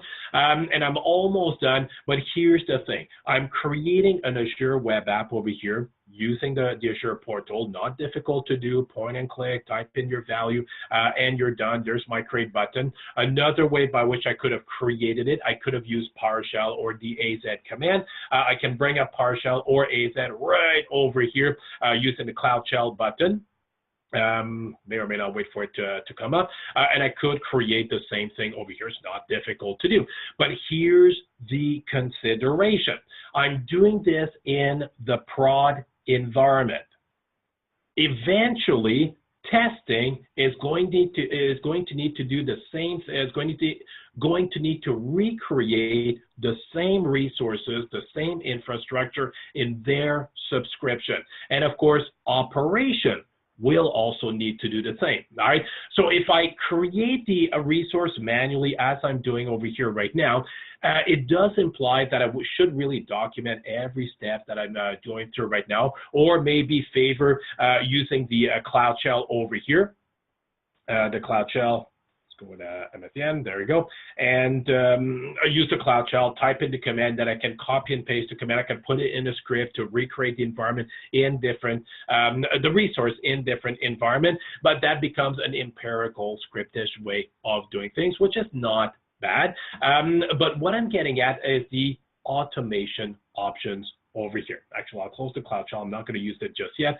Automation option. And this is something that if you want to get serious about Azure, you want to get serious about cloud computing, take a look at, all right? Don't let the fact that, hey, we are looking at code over here, don't let that scare you away. I know not everybody in my session over here might be a programmer, and this is not even programming code that I have over here. This is really data that I have over here, but what I have is a template that Azure can read, can understand to rebuild that same, in this case, site in any other environment under different resource group, under different subscription. It doesn't really matter. That template also has parameters, which are very important over here. But I want to start with the template over here.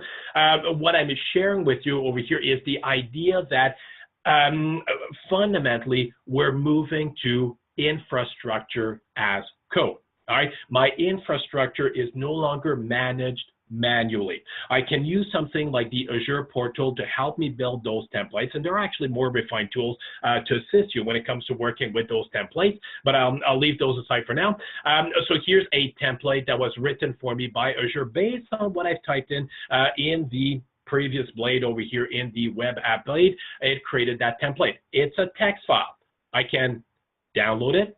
I can add it to my Azure library, so I can reuse it across different projects, or at a minimum, again, download. I can give it to my testing team. I can give it to my prod team, and I can just re-execute that template over here to reapply those same changes to their environment. All right, so now we're starting to move into some DevOps practice. Instead of doing things manually, I'm going to do things declaratively. I'm going to tell the computer, here's what I want. and the computer will do that for me. In this case, it's not just a computer program, it's a whole infrastructure. Now, I'm only looking at a web application, basically an HTTP server, but I could include in here my Cosmos DB database. I could include SQL database, virtual machine, storage accounts if I wanted to, and whatever else may be of interest for your application. For those of you who are on the networking team, you want to define your network infrastructure, your VLANs, your VNets, that sort of thing. That could be included in here. I could segregate into different files or create one big file that describes the entire infrastructure. And finally, the beauty behind this is when you apply that template, you can apply it by code, you can apply it via your continuous integration and deployment pipeline, which we'll talk a little bit about as we carry along. And you can also version it. And I think that's very important over here. This file does not exist in a vacuum. We're going to put it in our code versioning system, all right? Whatever CSV we're using out there. Well, you want to move to serious software development. I will assume all of you use some kind of code repository. By far the most common one today is Git. There are other ones, but I like to favor Git in that discussion, but any other code versioning system will work. That template should be in the same repository where the code for my application exists, right? Because they are one and the same. Without that infrastructure, my application cannot run.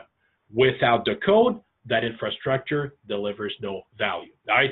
So that code, if you want to call it that, I'm seeing over here, that template, which is a JSON file, if you're familiar with that standard over here, that JSON file now becomes a part of the code of my application, all right? So it's not something that exists in a vacuum. It's something that we're going to store and version in Git or whatever it is that you're using over here.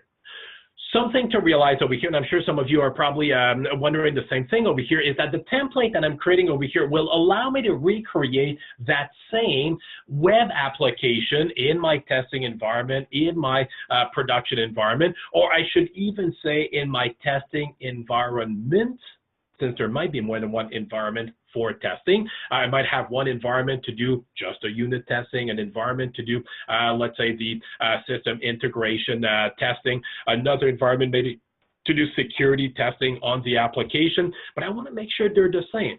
I want to make sure there's no discrepancy between them. I want to avoid the situation where, for some reason, it works in one environment, doesn't work in the other. And if that's the case, it tells me we're not taking advantage of infrastructure as code configuration management as much as we should. But a reality is some of those values may change. An example of that here, I'm creating a web application. What if I'm creating a SQL database, which would have a SQL server, which would require a password to authenticate the systems administrator? If I create that template and I use that to recreate a SQL server in a different environment, how do I deal with the password and even the username for the systems administrator? All right, do I include it in the template? Well, that means now that my dev team, my testing teams, my ops team will all see the production password. I like to think at this point it's a heavily compromised password. I'm just using databases as an example. So how do I deal with that? Well, obviously, I don't want to put the password in that file. There are also some things that will probably change from environment to environment. Maybe things like maybe IP address of some services, name of some resources, domain name of some resources in dev. I probably want to use mock resources in testing. I may also use alternative mock resources over here. And I want to point them to different name. In prod, I want to use live resource, and those live resources may exist on the web. So I want to make sure that I don't accidentally use those live resources in dev. So there are going to be some differences in the configuration of those environments. And that's where the parameters comes into play. It's a second file, a separate file over here. I can download it and add it to my library separately over here. This one contains the value for the template. So the template over here basically describes, hey, we want to create a website, a web app, as it's called in Azure over here. But when it comes to, for example, the name of the, actually that's my app settings, let's say the name of the site, as we'll refer to it in Azure, well, let's pick those from the list of parameters that I have over here. So that's a separate file. And the beauty behind this over here is that Dev will have its own template file with the value over here that will be specific to Dev, not the resources, but the values that would be specific to Dev. Following that, tests with their different environments, as the case might be, can have their own parameters, so they can take that file, make a copy of it, and specify their parameters that will be specific to their environment. And of course, prod at this point can do the same. They can now take that file, copy it, and plug in the parameters that would be specific to prod. And this allows me now to push the exact same environment, but with variants based on the environment. So the resources themselves don't change. What changes is some of the parameters for the creation of that resource. Moving through the cycle, again, I want to emphasize this. Let's say the dev team over here has created this template. They've applied it to Azure. They configured it to their heart's content. The application works well. We're happy with it. We push it in testing. Testing receives that. They push the template over here to their environment so they can start testing the application, bring it up, run their tests, hopefully automated tests. Test pass, we put that in production, and production, of course, is going to grab that environment, push it into their subscription, bring up the environment for production, and tweak it to meet the needs of production. Maybe, for example, have multiple instances of the web application, just changing a number really in my template over here, and have it load balance automatically, have Azure take care of all that for me. And boom, we're happy, it's in prod. But of course, software development is no longer project-based, it's process-based. So while the testing and the deployment endeavor takes place, well, now we're back at the development team. They're working on version 1.1 of their code over here. And as they're working through that, they need to refine the environment. And this might be a change in mentality from the way we do things traditionally, where changes to the environment is something that we want to do in exceptional scenario, not regularly. With IAC, cloud environment, and of course, DevOps, Agiles, as we're hinting at previously, we want to favor bringing changes to the environment when necessary, not fight against change, but work with change. But by the same token, I'm not stating in any way that we should allow change to roll over us willy-nilly. Change is meant to be controlled, managed, right? But not fought against either. So this said, as the development team is working on the next revision for their code over here, one of the things that it can do over here is tweak that template locally, add resources, modify resources, remove resources, maybe it doesn't matter what it is, to service the name of the service the goal of the application, write the code, test it, make sure everything is good. And what we do is we commit all that to our repository, our central repository, say Git repository. So that includes the code for the application and the template, the Azure ARM template that we have over here.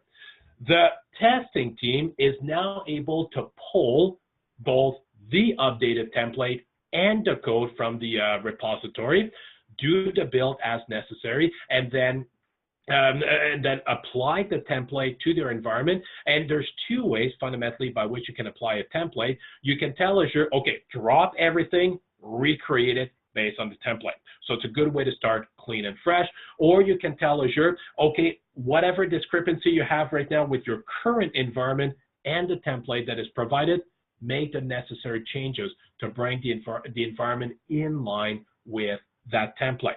So in dev, they might decide to go thermonuclear. Let's just wipe out what we have. Let's bring in a fresh slate over here, make sure everything is clean. But in prod, you don't want to do that. You don't want to bring down the entire system, bring it back up. That's too risky. It might cause too much downtime. So they can just push the template, have the resources evolve, change to what the template requests now, push the code over. It's already been tested by the testing team. Push the code over and work with the publish the updated code. And as a little FYI, And I wish I had more time to spend on that. But one of the things that prod can do is once they receive that code over here and they publish it, they can use what we call slots for publishing over here. So instead of making it live immediately, replacing the old code with a new code, I can publish both side by side. So here's my old code, boom, drop in the new code over here. Clients will still be using the old code over here. There's a separate slot for the new one. I can connect directly to that slot, test it, make sure that everything works correctly or seems to work correctly, at least in production. And assuming everything goes well, boom, I flip the slots over. That's instantaneous. We're live. All right. If we realize that something doesn't work, I mean, no matter how careful we are when it comes to testing, there's always the chance that something might go awry. Right? Click of a button, boom, we can bring back the original slots as they were previously. So this allows us now to publish with more confidence and know that, hey, if there is a problem, we can roll back to the previous version. Now, before I move ahead, I want to tie this into the realm of DevOps and talk and explain why this is so important, why those two, the DevOps and the cloud over here work together so well. But a couple of questions did come up over here. So from the chat window, I thought scalability and availability are the main reason to move over the cloud. They're good reason, but I'm going to say they're not the main reason. Right? I'm going to say that these are bonuses you are going to get when you move to the cloud. But if you think about it, these are things you can also achieve on-premise. So this is not something that's exclusive to the cloud. What makes the cloud a little bit more exclusive over here are the rich set of resources that it can acquire on demand. The fact that now you pay for them as operational costs, not capital costs, as you would on premise. So yes, scalability, availability is just a bonus to moving to the cloud, but I would not say should be the prime reason why you want to move to the cloud. Another question, where can we get a wallet to buy these dev servers? Well, there's a couple of options for you. In my case, well, I've got 2 subscriptions to Azure, and I'm going to talk Azure over here. AWS GCP has the equivalent program. I do have an MSDN. I'm a Microsoft certified trainer amongst my many certification, and Microsoft does give me a nice $200 monthly credit with Azure. So as a developer, this is massively beneficial for me. I haven't used it as of yet this month, but if I need to do development in Azure, I've got $200 worth of credit that I can use. Now, because I can be very active on Azure, this month has been exceptional. No credit has been used. I do have a second subscription over here, a dev test subscription, so pay as you go dev test. So that's another type of subscription that we can have in Azure. This one will require you to provide a credit card. There's a lot of free resources in Azure. All right, you can actually do a lot of work in Azure without paying a penny. For example, in the web app, as I've shown you, I can create a web app that's not going to cost me a penny to host. All right, my friend, my family, even clients could use that web app. I'm not going to pay a penny for it, but it has limits, it has caps on what I can use over here. So the pay as you go dev test is a much cheaper version of the full Azure subscription over here, but it's going to limit me to more a dev test type of resources. I can use some pretty heavy resources as well, but it's designed so that a developer can take advantage of Azure without breaking the bank. And I use that when I often overflow on it with my MSDN, my $200 credit over here, because the amount of work and the amount of effort that I put Azure through doesn't always last me the month. So that's my backup over here. If I exceed my limit, boom, now I'm going to start accumulating that on my pay-as-you-go dev test. But it's rare that I actually exceed $15, $20 a month. Sometimes, yes, higher than that, but it's rare that it goes pretty high. Of course, for production, you can expect the cost to be a little bit higher. In production, it's not going to be the same workload as dev test, so the cost may be a little bit higher, but you've got programs to limit your cost as well for production. And I'm going to say review the options that are available for you when it comes to your subscription for Azure.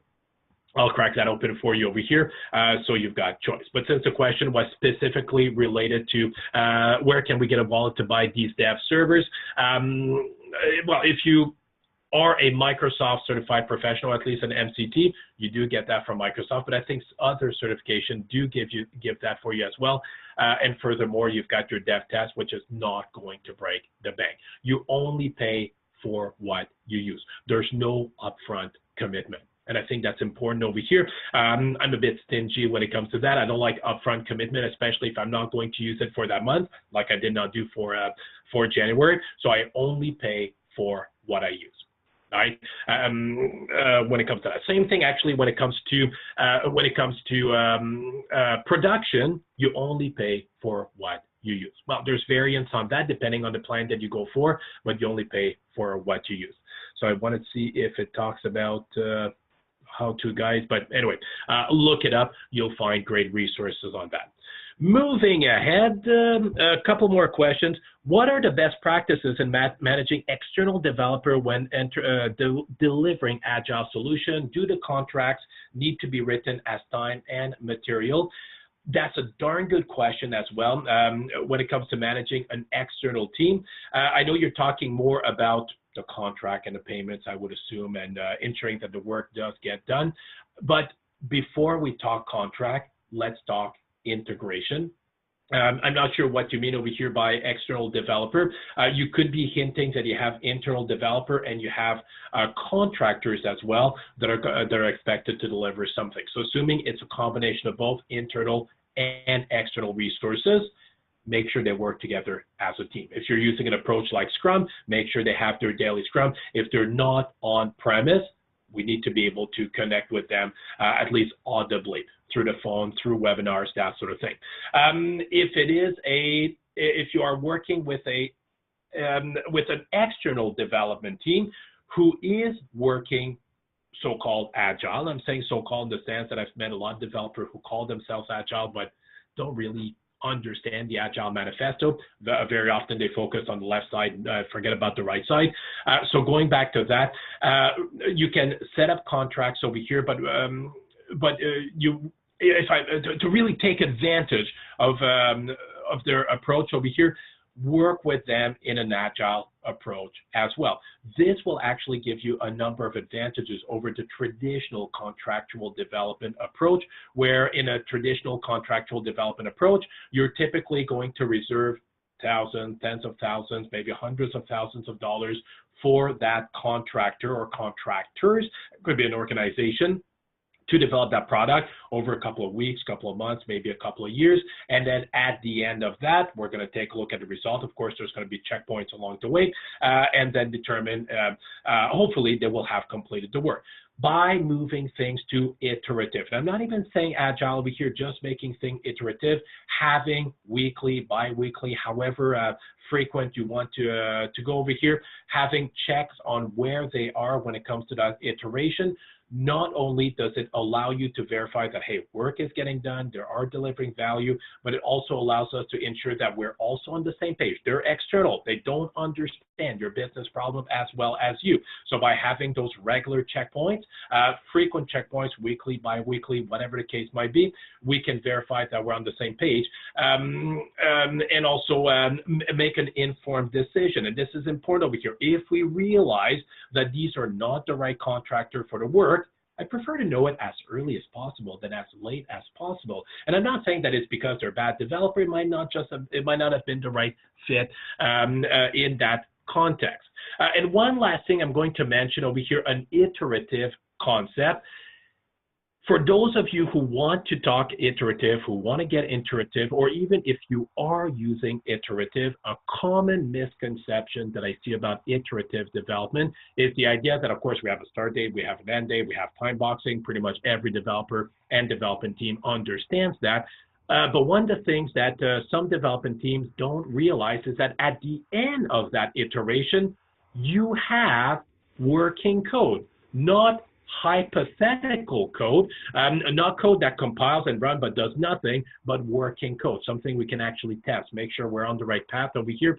So this is something, if you're working with an external team and they are working iteratively, make sure that you do, make sure that that in your periodic check, again, every 2 weeks or whatever, we can confirm that they have working code for us. Not hypothesis, not just server side that they promise us magically does things, but something that we can actually work. That's an iterative principle over here, all right? And this will allow you to ensure over here that when you're working with a contract, the contract at this point becomes more of an operational expense than a capital expense. When it comes to that, something we're gonna dedicate money to every month, as opposed to trying to work with a lump sum over here and doing continuous check, make sure we're on the right path over here. When it comes to time, I recognize that we don't want to allow development projects to last forever, especially if we're working with contractors. So a couple of last points when it comes to that. Yes, you will want to have ideally a cutoff date. Could be hard or soft. I'll let you decide at this point. As part of that cutoff date, make sure that we have, depending on the approach you want to use, make sure that you consider the time and effort necessary to take ownership of the intellectual property, right? Don't just have the contractor drop off the finished code on you and then hope that he can pick it up. For that, there needs to be a transfer of knowledge between that development team and your internal development team. That needs to be included in the timeliness over here. If you plan to use them as a process, you want to move to software development processes as opposed to project, well, then we recognize that this is going to be an ongoing endeavor. As long as this endeavor provides business value, we're going to continue to invest into that. If that endeavor no longer provides the business value and we realize we need to pivot, we need to change the way we do things, we can do it at this point, right? So do the contract needs to be written as time and material? I would recommend that a contract be written as service rendered for those developers, right? And recognize that those services might be delivered weekly or every 2 weeks or whatever you want to use as iteration. And of course, indicate that yes, it will be a long-term endeavor, barring the fact that we are not delivering value. We recognize that this is not the proper fit, or we might simply recognize that, you know what, the developers are doing the right thing, the contractors are doing the right thing, but the solution does not actually meet our need. It wasn't the right approach to address this business need. Well, now we can stop the development endeavor. So it should be an ongoing thing, ideally. You could, if you wanted to, try to go back to the more long-term vision, trying to determine, well, here's going to be our start date, here's going to be our end date, here's how much it's going to cost us total. And some contractors might be a little bit more comfortable with that, but food for thought in terms of estimate, and this is just going to be a generality for all of us, the broader an estimate, the bigger an estimate, whether we're talking about time or money or whatever else, the more wrong it is bound to be. All right. If the estimate is very short, we're talking about weekdays, hours, there's a good chance that we'll be more on the ball than if we're getting to months and years. Then there's a lot of unknown that we're dealing with, and the range of error increases the bigger the estimate. All right. Same thing with money over here. So that's why I like to recommend work iteratively, work as a process, not a project. Even if it's ultimately a project, treat it as a process to get you started. So it's a good question over here. I'm hoping that this helps answer it. Another question, what are the best practices in management? Oh, actually, same question twice. All right, so I'm hoping again that this helps answer your question. So good questions are being asked over here, but let me go back to the scenarios that I've discussed earlier, where we want to take advantage of Azure ARM template. ARM stands for Azure Resource Manager. So you'll see the word ARM template used here and there, or just Azure templates. There it goes to the Azure Resource Manager. So an ARM template over here, let me click on that, is what we're discussing over here. How does that fit in to the DevOps endeavor? All right. The way I've described it over here, one of the things I did not describe specifically, or I might have hinted at, is the manual versus automated work that goes behind that process. Writing code, right, whatever code the programmers will do, will remain, at least for the foreseeable future, a manual endeavor. All right. Last time I checked, there's not a computer program on the planet over here who can write code on my behalf. There are tools that can generate code. We're getting into the world of AI and machine learning, and that's a huge reality to consider over here. But last time I checked, computers are able to draw amazing conclusions on massive data sets, but they're not able to think, at least not in the way that we can as a human being. And that's very relevant for our discussion. So what I'd like to get to over here is I'm gonna put aside Azure and talk about another tool, which I'll be honest with you, I'm not fond of the name, Azure DevOps. Of course, I like DevOps, and I like Azure, so why do I not like the word Azure DevOps over here? Well, the reality is this is not Azure that I'm in right now. This is really Visual Studio Online, aka Team Foundation Server, offer as a service. But Microsoft decided to slap the word Azure on it to build a brand, build a Visual Studio Online brand, since Azure is such a big thing. So again, the reason why I'm not fond of that name over here is that this is not really the Azure cloud that I'm on right now. Though it can interact with it, it's not the Azure cloud. But it is a valuable tool to help you with your DevOps endeavor. All right.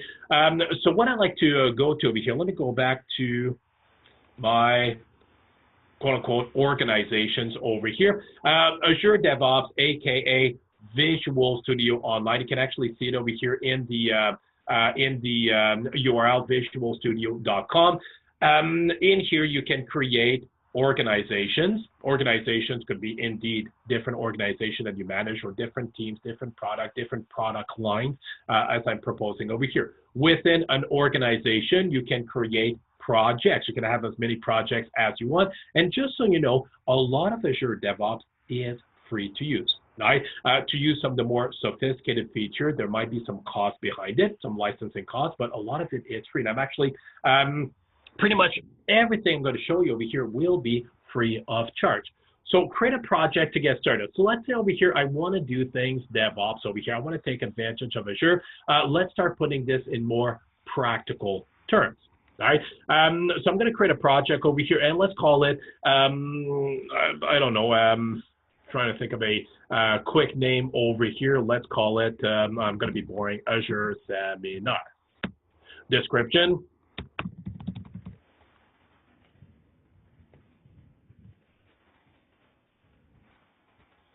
Let's fix that. All right. Will this project be public or private? Actually, for now, I'll make it public, all right? So you guys will actually be able to see it. At least I'll presume that you guys will be able to see it by going to jfbilodeau.visualstudio.com. I'll even put that in the chat window. I'm not saying it's going to be exciting. And I will remove it later on. So I'm not going to keep that forever, but I will this on. Boom, there we go, to you guys if you're interested. So I'll make that a public project for now. I'm not going to worry about the advanced option, but I do want to highlight over here, version control, I will use Git. I could use traditional TFS. There is an important difference, not just a technological difference, but also a design difference between the two. Git is designed to be a distributed version control system. TFS is a centralized version control system. Honestly, you want to move towards more agile DevOps type of endeavor, favor Git over TFS. I'm not speaking against TFS, nor is, you can see that Microsoft is certainly not trying to speak against their product. This is a Microsoft site. This is a Microsoft service over here. They're actually proposing Git by default. And as I'm sure a lot of you probably heard, last year, Microsoft bought GitHub, the world's largest repository of open source software, for, was it $7 billion? I think it was, not million, but $1 billion. So huge, huge over here. So Git is huge. If you don't use Git, or you don't know Git for your source control, I would recommend take a look at it. I love my Git. Work item progress. Here you've got a choice. What approach do you want to use? Do you want to use Agile? I'll stick with Agile. Do I want to use capability, model, maturity, something, I forget exactly what it is, or Scrum, commonly used out there in the industry? I'll let you decide which approach you want to use. In my case, I'm just going to stick with general Agile for now. Stick with the default for that demonstration. My project is being created. It's not going to take too long. And boom, there we go. Here's my project. Now, I don't want to make this a full introduction to Azure DevOps. We could spend a lot of time on that. But I want to present this in the context that I've just established over here, the idea of DevOps, the idea of the cloud, getting the two to work together and moving towards cloud and DevOps over here. So there's my Azure seminar project. It is kind of sort of broken down into six type of resource. The first one, overviews, which is my some degree measurement, but more importantly, sharing. Remember, we've talked about that earlier in the presentation. Where did it go? Did I close it? Or is it in a, there we go.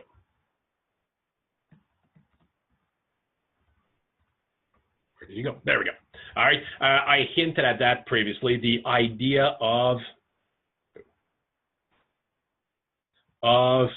CAMs. I just want to come back to this one. There you go, measurement and sharing, especially the sharing part. Dashboard. All right, actually, Azure has dashboard. Let's go back to the Azure DevOps dashboards over here. So I can use that to share a lot of valuable information, progress to my development team when it comes to what's happening. I'm not going to spend too much time on the dashboard. I also have access to wikis over here. I suspect most of you are familiar with the idea of wikis, the ability to quickly and conveniently edit and share documentation with the rest of the team. From experience, I know some teams value their wikis immensely. There's a lot of participation in that. I've seen some other development teams that do not like wikis. So I'll let you decide what you think when it comes to that, but I do want to emphasize that when it comes to software development, documentation has value, but the reality is the documentation should be there to support the development endeavor. And let me make another bold point that may be new and even offensive to some of you, but when it comes to software development, out of all the artifacts that we create, all right, so artifacts, things like requirement, things like architecture, things like specification, things like code, test case, test plans, ARM templates, so infrastructure code, etc. Which one is the most important? By far. All right, and some of you may want to say, well, obviously the requirement or obviously the test case, but I'm going to say that this is not just me. I think you'll find that a lot of gurus out there will support that statement. The most important artifact that we create is code.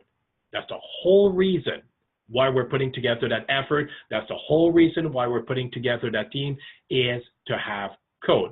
So again, food for thought. Let's start with that mentality. The requirements are there for one purpose and one purpose only: to get working code.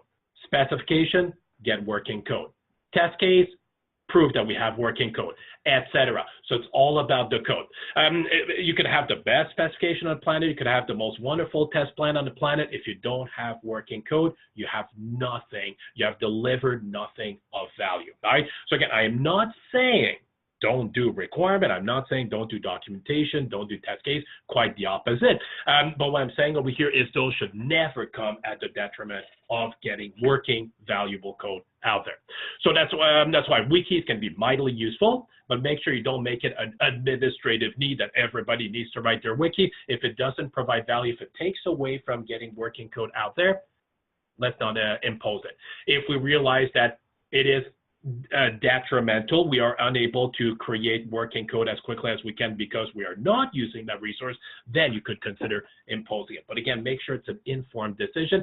And after you've done that decision, if I can go back to CAMs over here, measure it.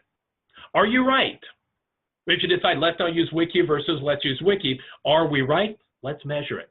Let's not go with gut feeling. Let's not go with intuition. Let's not go with subjective opinions. Let's go with practical, tangible numbers. And that's one of the things I love about DevOps over here. Probably one of the most important facets of DevOps over here is that it's not arbitrary. It's not hypothetical. It's factual. Do we know if something works or not? We've got numbers to back us up over here. No, and then we want to stay away from vanity metrics as well. We want to make sure that those numbers are actionable. They give me information that I can actually make an informed decision on. So just want to highlight that. We can get into boards, but now I'm getting more into the development approach over here. We can spend some time on that to manage my requirements, to manage my progress. So this is very valuable for those of you working in Scrum, working in Agile, whatever approach that you want to use over here. We've got boards to help us with that. There's my backlog, there's my sprint board. I can query those and create views and reports. And of course, I can tie them back to my dashboard as well. Grab some of that information, show that live, real time on the dashboard over here. Moving down, repos, repository. I've already created one repository, my Git repository over here. Actually, there it is. I can use that to push code and share code with my team over here. It's a Git repository. I could have elected to go the TFS route as well. If your team is more accustomed to TFS, we don't want to change things too much. I could have considered going that way as well. But in my case, I went the Git route. And I'd like to encourage you, consider looking at Git. But when it comes to that, there's my Git repository. I can copy the HTTP address or SSH if you've got more of a Linux-centric crowd in your organization. And then there you go. You've got everything that you need to initialize Git over here. Not going to spend too much time on that. But I've got my central repository. And this should become an integral component of what we do with our organization as we move towards DevOps. I do want to go back to one of the first slides I've shown you over here. DevOps is about the integration of development and operation process or processes, as the case might be over here. The Git repository should become, let me not miss my word, needs to become an integral component of that process. If I can highlight a prototypical DevOps process over here and start to wind things down and then open the floor to questions and discussion, highlight the prototypical approach that we see out there for DevOps without spending too much time on the specifics. The first thing to recognize is that typically, especially when we're using Git over here, when a requirement comes down in whatever form, user stories or a bug report or maybe a use case, it doesn't matter what type of requirements we're dealing with, a developer realizes, hey, I need to tackle that requirement. If it's a requirement that I can do atomically, I can do it in one small bite, hey, let's do so. If it's a requirement that's going to require changes to different portions of the system, especially if I'll need to interact with other developers, this is something that we should discuss as a team and do gradually over time. But what I'm getting at over here is, well, if it's a complex change, let's break it down into atomic, isolated change that I can do by themselves and build towards a working solution. This said, the programmer at this point, member of the development team, the programmer can go to the Git repository, do a Git pull. Don't worry about what this means. Just means it gives me the latest version of the code from the repository. So if anybody has changed anything, pull it on my machine. So I have the latest and greatest in the code. Typically, what I'm going to do, and don't worry if you don't know Git too much, just to highlight the process, I would normally branch the code, create my own branch, do my work on that branch, write code, write unit tests, write code, run my unit tests, make sure that works. Try to keep things atomic, short. And assuming that I've written good unit tests and I'm now able to pass those unit tests and I was able to implement the requirement that I'm working on right now. Keep it atomic, keep it small. The next thing that I might do is merge my branch back to whatever branch I'm working off right now. Git loves branching. And then I'm going to push my change back to the repository, all right? So from a programming perspective, so for those of you who are with the programmers or are programmers yourself, favor that approach. Start by favoring that approach. Instead of doing big, massive checkout of the code, you cannot check out with Git, that doesn't exist, but I'll use that term over here, big, massive checkout of the code over here, making changes, so requirement A, requirement B, requirement C, and then implementing all of them. And once you're done, commit, check your code back in, get rid of that approach. Start with smaller workflow, all right?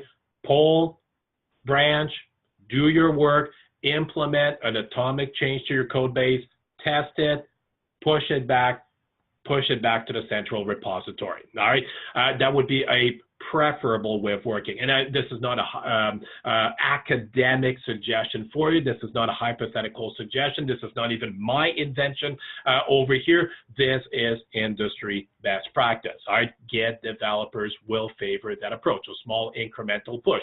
So multiple times in a day, you're going to push, update to the code over here. This is one part of our DevOps process over here. That's what the programmer will do. Now, once they've pushed that code to the central repository, now I'm going to move to the next section over here, the pipeline. I hinted at the pipeline earlier, and some of you had questions on that. What do I mean by CI pipeline, continuous integration, and we'll get into continuous deployment pipeline as well. The next thing I want to do over here is I want to start setting up a pipeline. I'm not necessarily going to go through the full pipeline over here, but I'm going to first plug this pipeline with my Azure Seminar repository over here on whatever branch might be necessary over here. I'll keep it very high level for now. So I'm going to plug the pipeline in that repository. What I want to do over here, and I'll just complete the operation. And for this one, I'll say, let's make it a where's Node?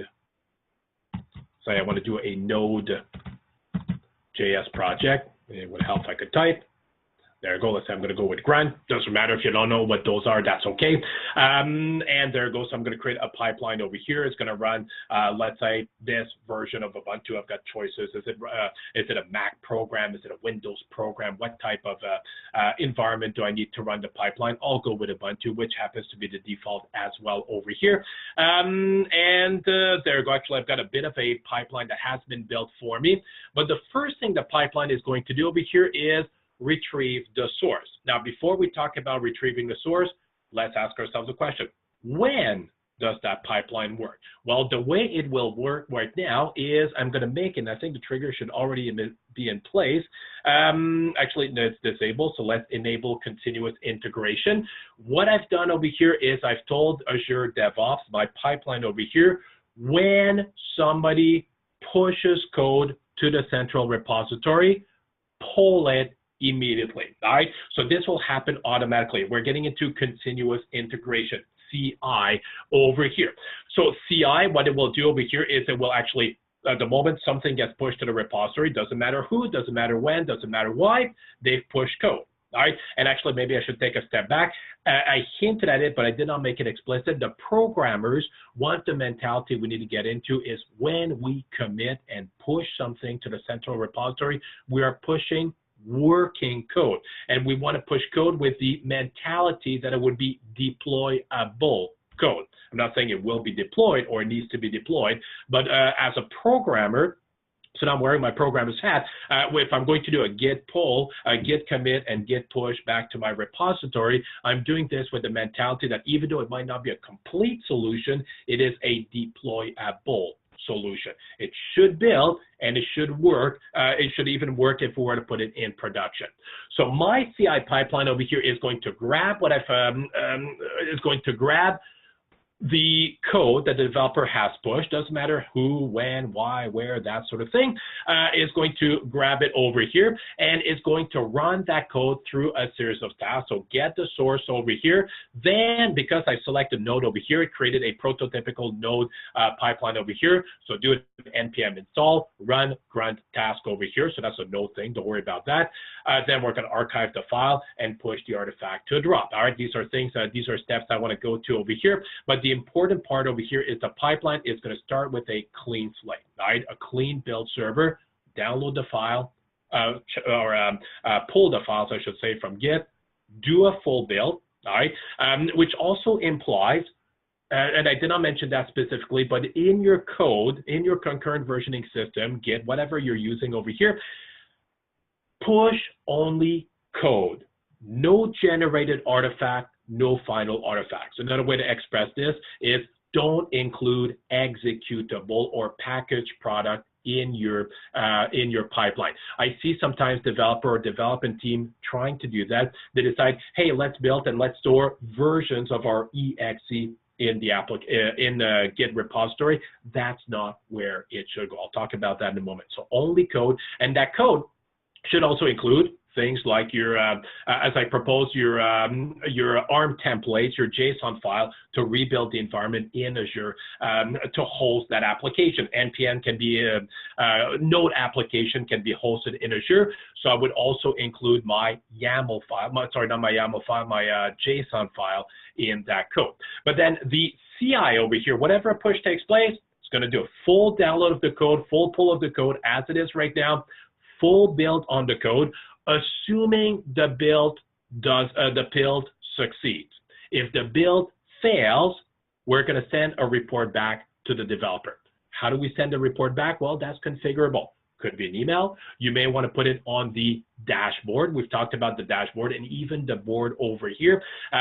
Typically, you'll want to put it on the dashboard, indicate how many builds fail, and that's not a good thing. We want to work with the mentality that a push should be a buildable artifact. So we're assuming that the build succeed at this point, we're going to move to the next task, run grunt task in this case. That's a node thing over here.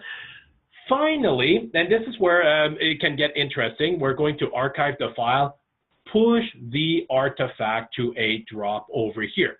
And what we're getting at, I'm going to step away from my pipeline. I'm not done with the discussion of the pipeline, but what I want to do over here is that executable that was generated at this point, in whatever form that executable takes place, we're going to push, actually, let me save my work.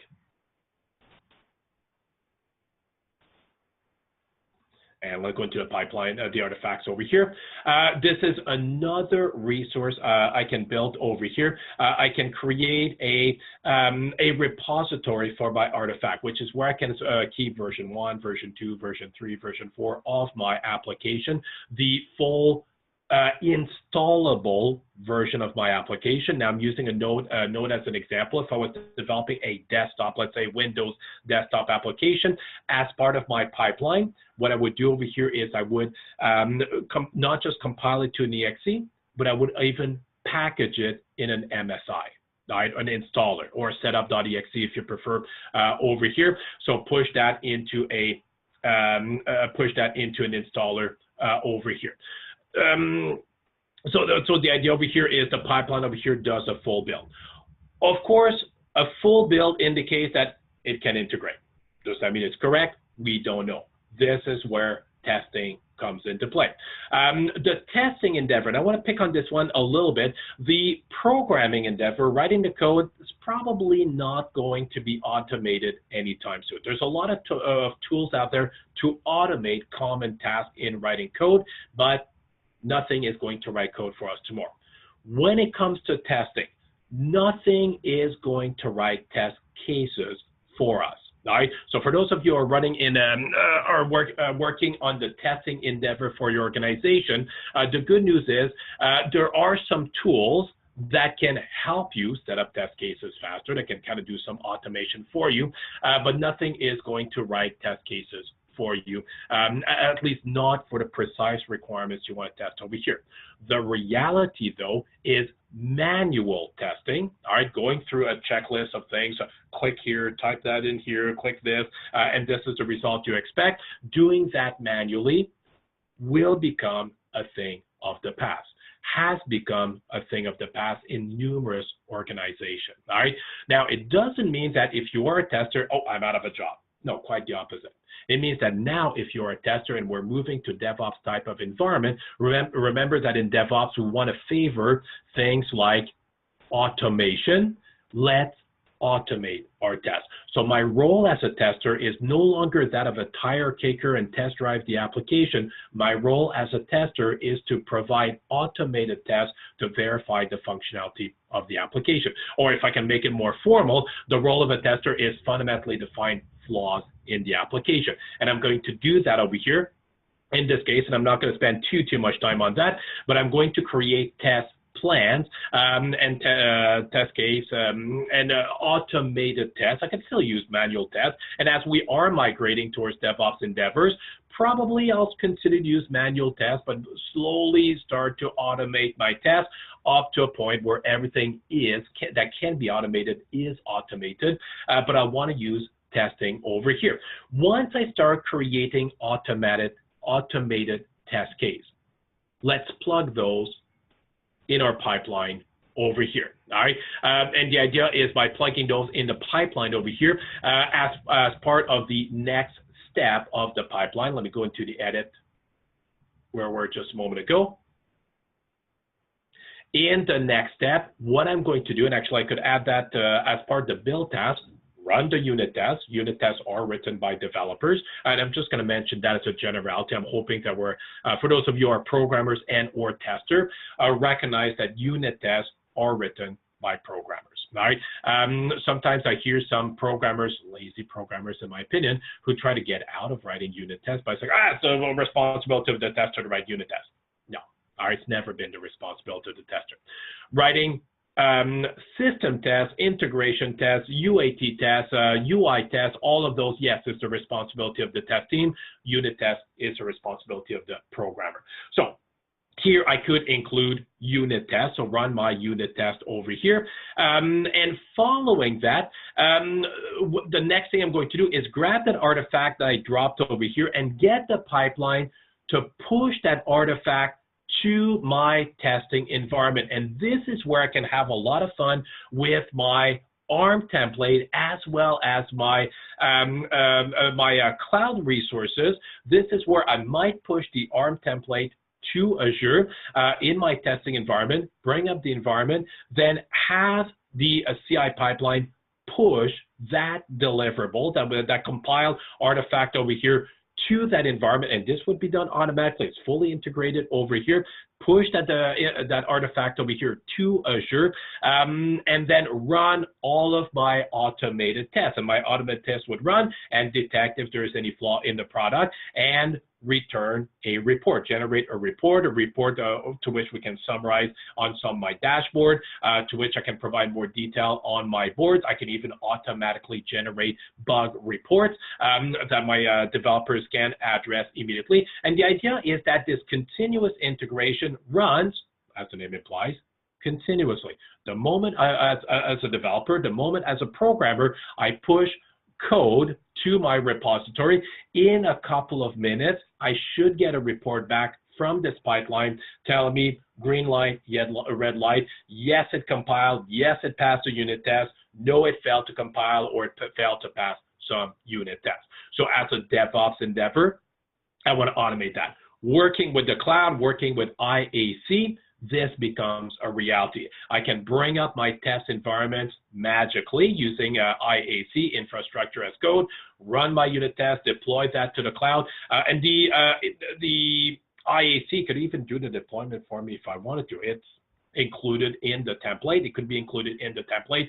So we do the deployment, or I should say, the pipeline does the deployment, the pipeline runs the test, and the pipeline reports back. So now as a tester, now my role and responsibility is, again, not kicking the tires, but actually assisting in building those tests, assisting in building the pipeline. Now, notice I'm not saying building the pipeline. I'm not saying that you'll need to build all those tests.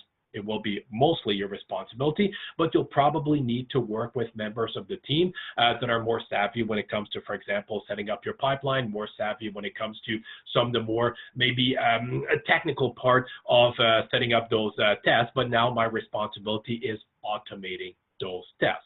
And believe it or not, it's a well sought after skill set, the ability to create automated tests. Large organizations are starved for testers who are good at creating automated tests. So that's a very much in-demand skill set to have today, and a very much well looked upon skill set to have today. But moving ahead and winding things down, let's push that to the next level. Let's transform our CI pipeline into a CD pipeline. Now, just changing the name is not going to do anything in Azure, but we're changing the mentality now. I want to move that to a continuous deployment pipeline. What does that imply? Well, we're going to move a step further now. Right now, we're stopping at the idea that we're going to run all of our automated tests, or integration tests, or system tests, or UI tests, and whatever other tests that we want to run automatically over here. So once we've done those automated tests, let's move a level above. Let's make the application deployable. All right, and as you mature in your DevOps process, this is something that we want to address or move towards, where the ultimate goal over here is make it so that when the developer pushes something to our repository over here, it goes through a very rigorous pipeline over here that does the build, that does all the tests, and assuming that everything is green, can even do the deployment. And that deployment happens automatically. No human intervention. And I'm willing to bet at this point, some of you might be getting a little bit of cold sweats over here, might be wondering about, ooh, I don't know if I trust developers to write code and put that in deployment without human intervention. But I do want you guys to realize that this is a reality. It's a desirable reality. I can use Azure as an example. I can use Azure DevOps. Remember, these are two different products over here, Azure and Azure DevOps. How is Microsoft developing those? All right, or let me ask you the question, how much manual testing happens at Microsoft with Azure? How much manual deployment happens at Microsoft? Or I could even change the question around, does Microsoft even allow manual deployment for any resource at Azure? And the answer to that is no, it has to be fully automated. So how do we get to that level? Because I'm suspecting some of you right now thinking, okay, sounds like a nice ideal. We don't have the resources that Microsoft has to achieve that. Is it even worthwhile for me to consider having fully automated deployment pipeline for my code? And the answer is, it should not be seen as something we want to do tomorrow. You're not going to be able to do that tomorrow, right? Some of you might be very close to it. Some of you might be closer than the other, but that should be our end goal. We're not necessarily going to put a date on it. You could if you want to try to, but again, it's probably going to be a distant goal. It might take you years to achieve that, but that's what we want to strive for over here. To achieve that, all right, I'm hinting that, hey, you've got a lot of great technology to that. Azure DevOps offers everything that you need to achieve that. But first and foremost, all right, you need to start by changing the culture, all right? Working towards automation. I'm saying working towards. I'm not saying automate everything. We want to automate everything, but work towards that. Keep things lean, work with measurement. Verify your decision, all right? Any decision, any change we're going to do over here, I know we're always going to do change with the best intent in mind, but let's measure it. Where are we right, all right? Sometimes something that seems obvious can be completely wrong. And of course, sharing, communicate.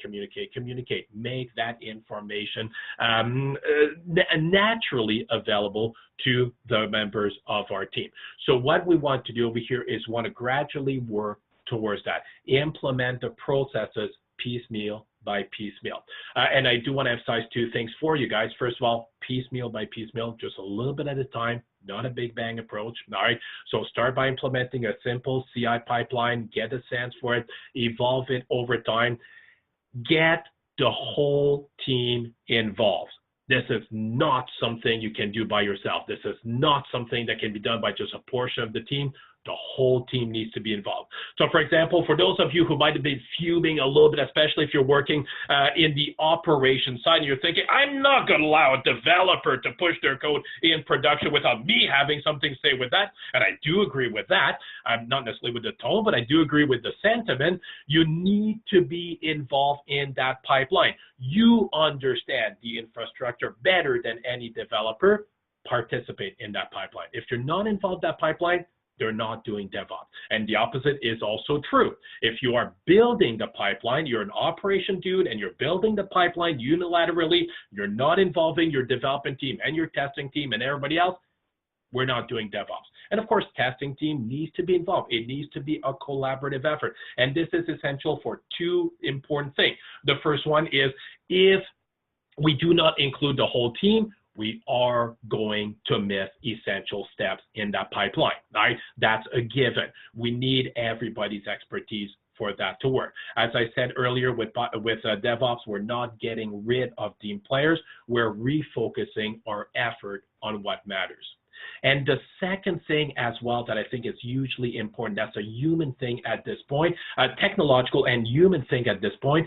If we want to get to a point where we are going to allow a programmer to publish a piece of code to the repository and have that piece of code make its way into prod automatically without any human intervention, not even human approval. All right, so no human being is going to receive a notification saying, do you want to allow this code to be published now? Yes or no? No, it's just going to happen. How are we going to get there? Well, you need to develop the utmost confidence in your pipeline. This is not going to happen tomorrow. You need to develop the pipeline up to a point that by using the input and collaboration of every member of the team, we can now say, yes, I trust the pipeline. With all the checks and the verifications that we do along the way, we know that this is not going to allow flawed code to make its way in production. Now, of course, it's a human endeavor. We're going to assume it is not perfect, but we want to get it to a point where we cannot readily demonstrate that a pipeline is flawed. This is not a hypothetical thing.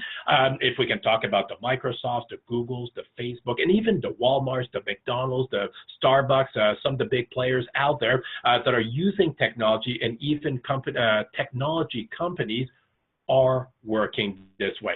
And if I can leave you off, and then I'll go to the question, a lot of questions are coming up, that's great, but if I can leave you off with one final thought, all right? One of the poster child of DevOps is Google. All right, and at this point, when I'm talking about the ideal of pipelining, such as we have with Google and other organizations, where a developer at Google or the development process at Google is very rigid but fully automated. So how do they achieve that? All right, and at this point, people like to say, well, of course, Google, they've got billions of dollars, they've got the best and brightest mind working for them, so of course they're able to do big, massive CI pipeline. But that's not the case. Yes, they do have some of the best and brightest working for them. Yes, they do have billions of dollars in the bank, but it's actually the other way around. Is Google the only search engine on the planet? Well, today, I don't want to say it is, but the other ones are very far behind. Was it the only search engine when it came out? Was it the first search engine? Yet it was able to dominate the search market over here. How did they achieve that? Well, one of the things that led to the success of Google is not the fact that they were Google and then they adopted DevOps. No, it's the fact that Google started doing DevOps even before the name was a thing. They started doing DevOps, and through that, they were able to leapfrog ahead of the competition. I think they were number 18 when they entered the market, the 18th most popular search engine, and boom, they rapidly became number one. They became a $100 billion business in a matter of years, something unheard of in the industry, and they did not become DevOps after their success. They got their success because they were DevOps. Facebook, was it the first social networking site? Far from it. Were they the only one? Far from it. How did they become the social networking site? Same reason. They've adopted DevOps process very early on. Even though the word DevOps did not exist back then, they adopted those processes. They recognized the importance of automation, having a culture, having measurements. This is huge. We don't spend enough time on that. So that's what made those companies, not the other way around. What made Walmart? Is it because they were the first large superstore? Was it because they painted their store blue? Was it because it was started by Sam Walton? No. What made Walmart was their agile, integrated process with a lot of measurement, a lot of analytics. And until, I forget exactly when, around maybe 2005, 2007, Walmart got surpassed only then as the company that accumulated the most business intelligence in a day, the most terabytes of business intelligence in a day, and they were surpassed by Google back then. But before that, they were the king of business intelligence in terms of raw business data accumulation, measurements over here, and this is one of the things that allowed Walmart to be Walmart. All right, so just food for thought for you. I do want to emphasize that what I'm proposing over here is not hypothetical, it's not academic. I know that a lot of you are not there yet, and that's okay, but I would like to recommend work towards that ideal. It is doable. I have seen multiple organizations do that. I've worked with organizations to achieve that. So I do want to emphasize that it is an ideal. And if I can wrap it up with maybe one last thing, a very human benefit of DevOps is that it's actually, from experience, a lot more rewarding and pleasant to work in a DevOps environment than the traditional environment. And that's a very human, very human element. It's not something that is as conveniently tangible or something we can demonstrate as readily, but it is hugely important. You want to make sure your specialists are happy and productive, and DevOps does support that as well. We can talk about the why, but at this point, it is getting dangerously close to 4 o'clock. There's a lot of great questions that are piling up over here. So let me jump into those and wrap things up, start wrapping things up with that. So moving ahead, can we use Jira Stories? Jira uses Scrum or Agile. Jira is a competitor to Azure DevOps, a very fine system, widely used out there in the industry. So the short answer, as far as I know, no, I don't think you can integrate the two directly. What I would say is you would either use Jira or you would use Azure DevOps. If you're using Jira, Jira does not come with repos and pipelines and test plans and artifacts. You would use other tools to do that for you. For example, pipelining, you may want to consider using Jenkins, one of the most popular pipeline out there. It's available as a service, or you can install it locally. Same thing when it comes to your tests, when it comes to your artifacts, when it comes to your repository. You could use Artifactory, you could use Nexus for that. So there are solutions for that. So can you use Jira Story? I would say you would use Jira Story, or you would use Azure DevOps. Can we publish code to Nexus repository? I just mentioned Nexus, so yes, you can. It is included in here. It does talk Nexus. A little technical question: does the pipeline handle the libraries and NuGet packages? It understands NuGet. Had I created a .NET application, .NET Core or otherwise, it would have been one of the steps in the pipeline over here, because I did not create NuGet. I'm not going to see it in here. At least I don't think I'm going to see it in here, but oh, there I can maybe. But there you go, run NuGet, run the NuGet tool installer to acquire your packages. So yes, it does do that for you. It wouldn't make sense in my case since it's an NPM application, but yes, it would do that for you. Pipeline testing is about executing unit tests at a minimum. Unit test, but I didn't mention, it might have been, I might have answered that after you asked a question, but it should include, especially if you want to get into a full CD pipeline, and actually a real CI. CI at a minimum implies integration. If you don't do integration tests, I would not call it a continuous integration pipeline. But yes, to get into full CD, you need to do system tests, you need to do UI tests, and whatever other tests, security tests, penetration tests, whatever other tests you need to do for your application. How are they set up in Azure DevOps? Well, as I've done over here, I've clicked on the plus sign over here. So what I would do over here is I would look for whatever element I want to run. For example, I could run an App Center test. If you're familiar with this one, there's a couple more testing elements I could look for over here. I'm not going to go through the whole list, but I would use some of those commonly used test tasks to run my integration, my system, my UI, and whatever other type of test I need to run over here. So is it about executing integration tests? It's about executing whatever you need to make sure that your application is correct. So unit tests would be part of it, but probably not enough. It would be a starting point for your pipeline. How do you handle the SOX segregation of duty requirement? I do apologize. I should know SOX, but the acronym escapes me right now. It'll come back to me, or if you want to put it in the chat window, I do apologize. SOX escapes me right now. I'll come back to that one.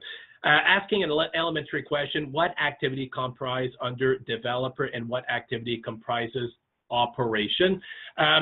When it comes, in my opinion, all right, and this might vary depending on who you ask, but in my opinion, anything that has to do with writing the code, including requirements gathering, including architecture modeling, is part of the development effort.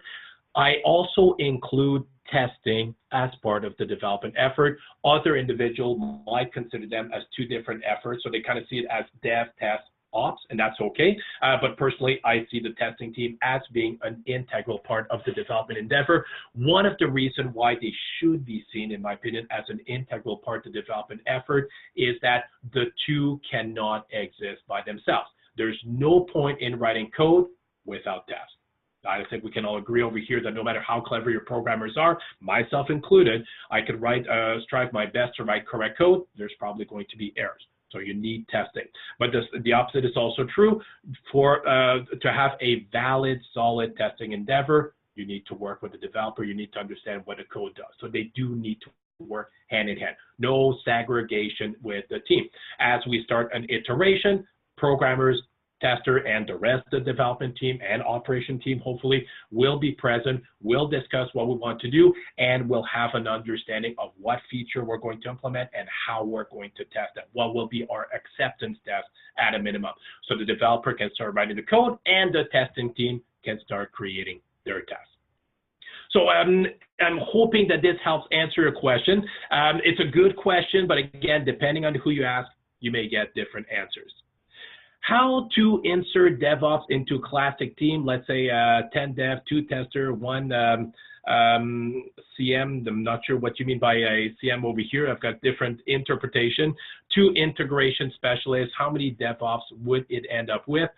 Well, my question to you would be, how many product lines are you managing? Right? And ideally, typically, you're going to have 1 pipeline per product line, 1 set of process per product line. There will be some resource sharing most likely between them, but that would be the short answer to that. It would also need to be a gradual change over time. If it's a classic team, however you define classic, we would need to gradually change our way of working, change our culture, change our process, adopt new technology in that order to move towards DevOps. I got to thank you. Well, you're very welcome. Glad. Thank you very much for joining us. I've got a couple more questions over here. Let me make sure I missed nothing. All right.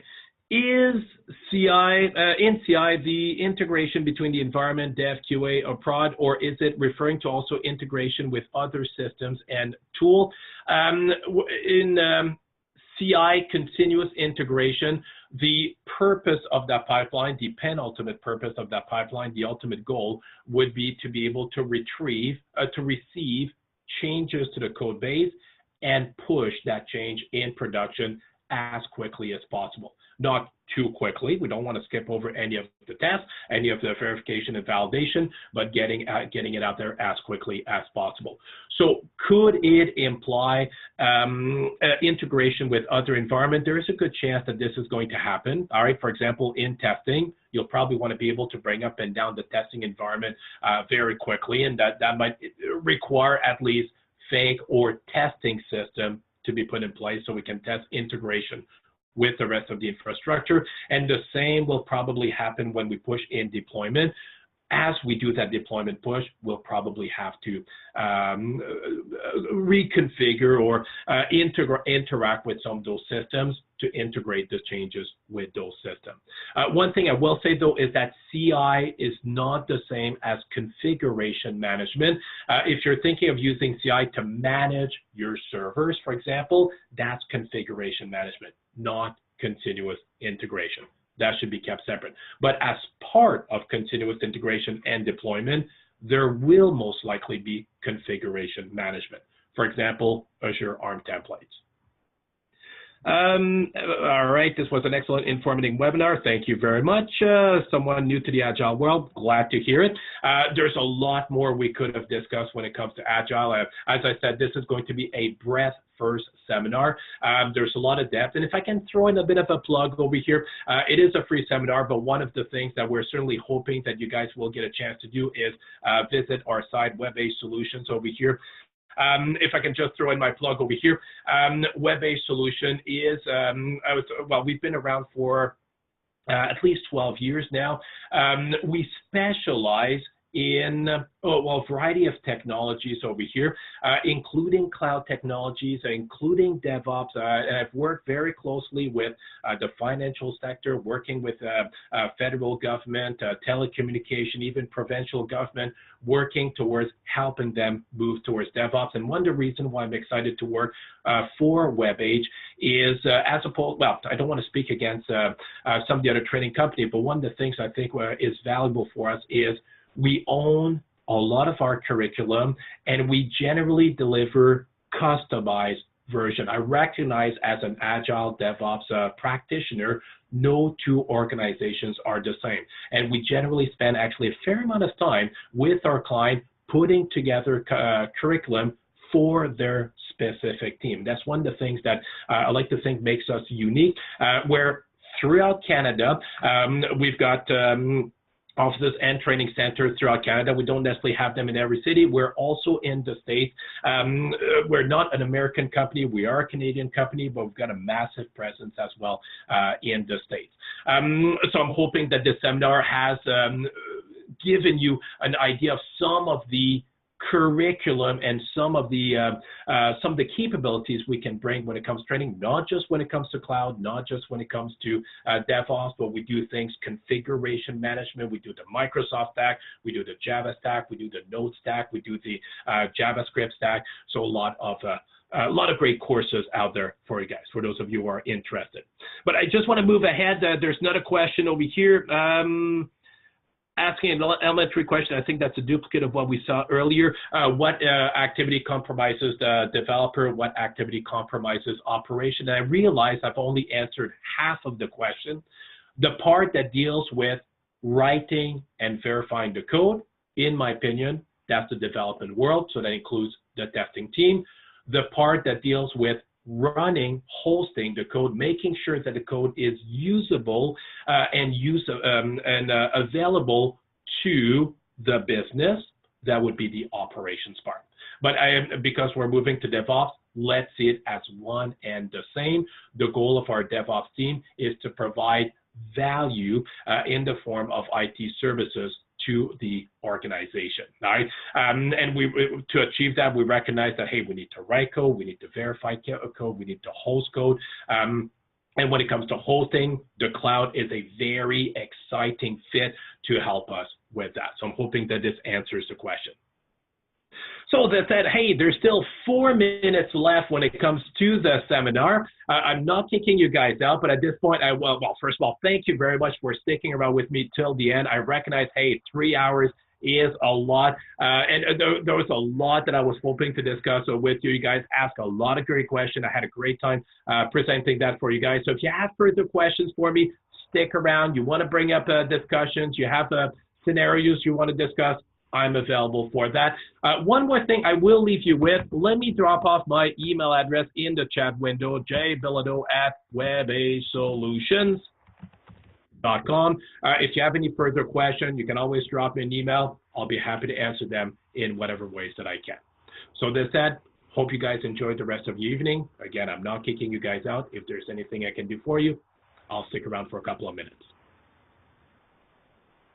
No, thank you. I'm glad to hear it. I'm seeing a lot of positive comment. I do appreciate it. And more importantly, I hope we're going to see you guys again. And I'm not just saying, hey, I hope you come to one of our courses. Certainly I do. But remember that we do offer a lot of free webinars for our webpage. So if you want to take advantage of us with those free webinars, please feel free to do so. I love doing webinars over here. So we do have right on our webpage, top right corner, free webinars. Keep an eye over here. I don't think there's, oh, there's me. And there's other ones actually. We're putting together a new set of exciting webinars that will be posted over here. So keep an eye out on that page. All right, thank you very much for your feedback. There's still 2 minutes left.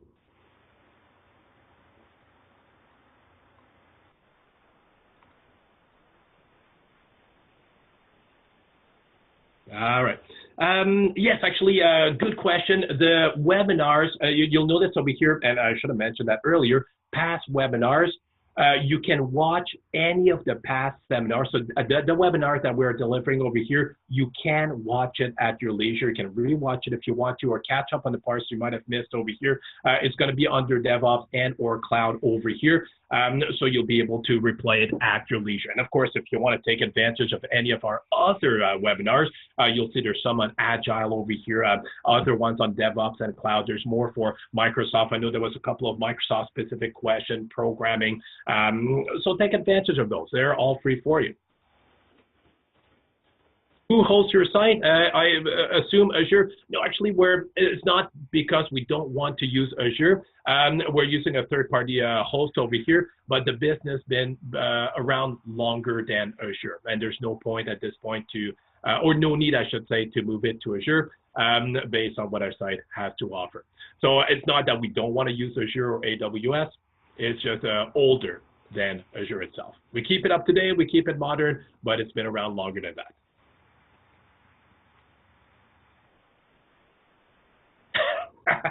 How to move out of Azure? It is doable, and actually I've had that discussion with some of my clients where for different reasons they decide they want to move to either another provider or even decide, no, we're not going to go cloud, we want to go back on-premise. So it is doable. It's not necessarily a trivial endeavor. It depends on how far you are in Azure, and I'm afraid this is not something I could give you a whole satisfactory answer in just a couple of questions. But if you need to discuss that in more detail, you have my email address, and we can certainly start a conversation. But yes, it is doable. So that said, I'm looking at my clock over here. It's just about 4 o'clock. Again, I do want to thank you very much for your time, for your participation, all your great questions. I'm going to wrap up the seminar at this point. Again, thank you for sticking around till the end. You have my email address. Don't be shy to drop me an email. If you have any questions, please visit our site. We've got great webinars, upcoming and past seminars available out there. Feel free to connect with us in whatever ways that would provide value for you. And this said, again, thank you very much. Hope everybody has a great evening. And of course, good luck on your DevOps, Agile, modernizing your development endeavor. I'm very much excited by that, and I'm hoping that you guys will enjoy a lot of success with that as well. Have a great evening. Oh, okay, no, just thought I missed a question over here. So I'm going to wrap up the seminar at this point. Have a great evening, everybody.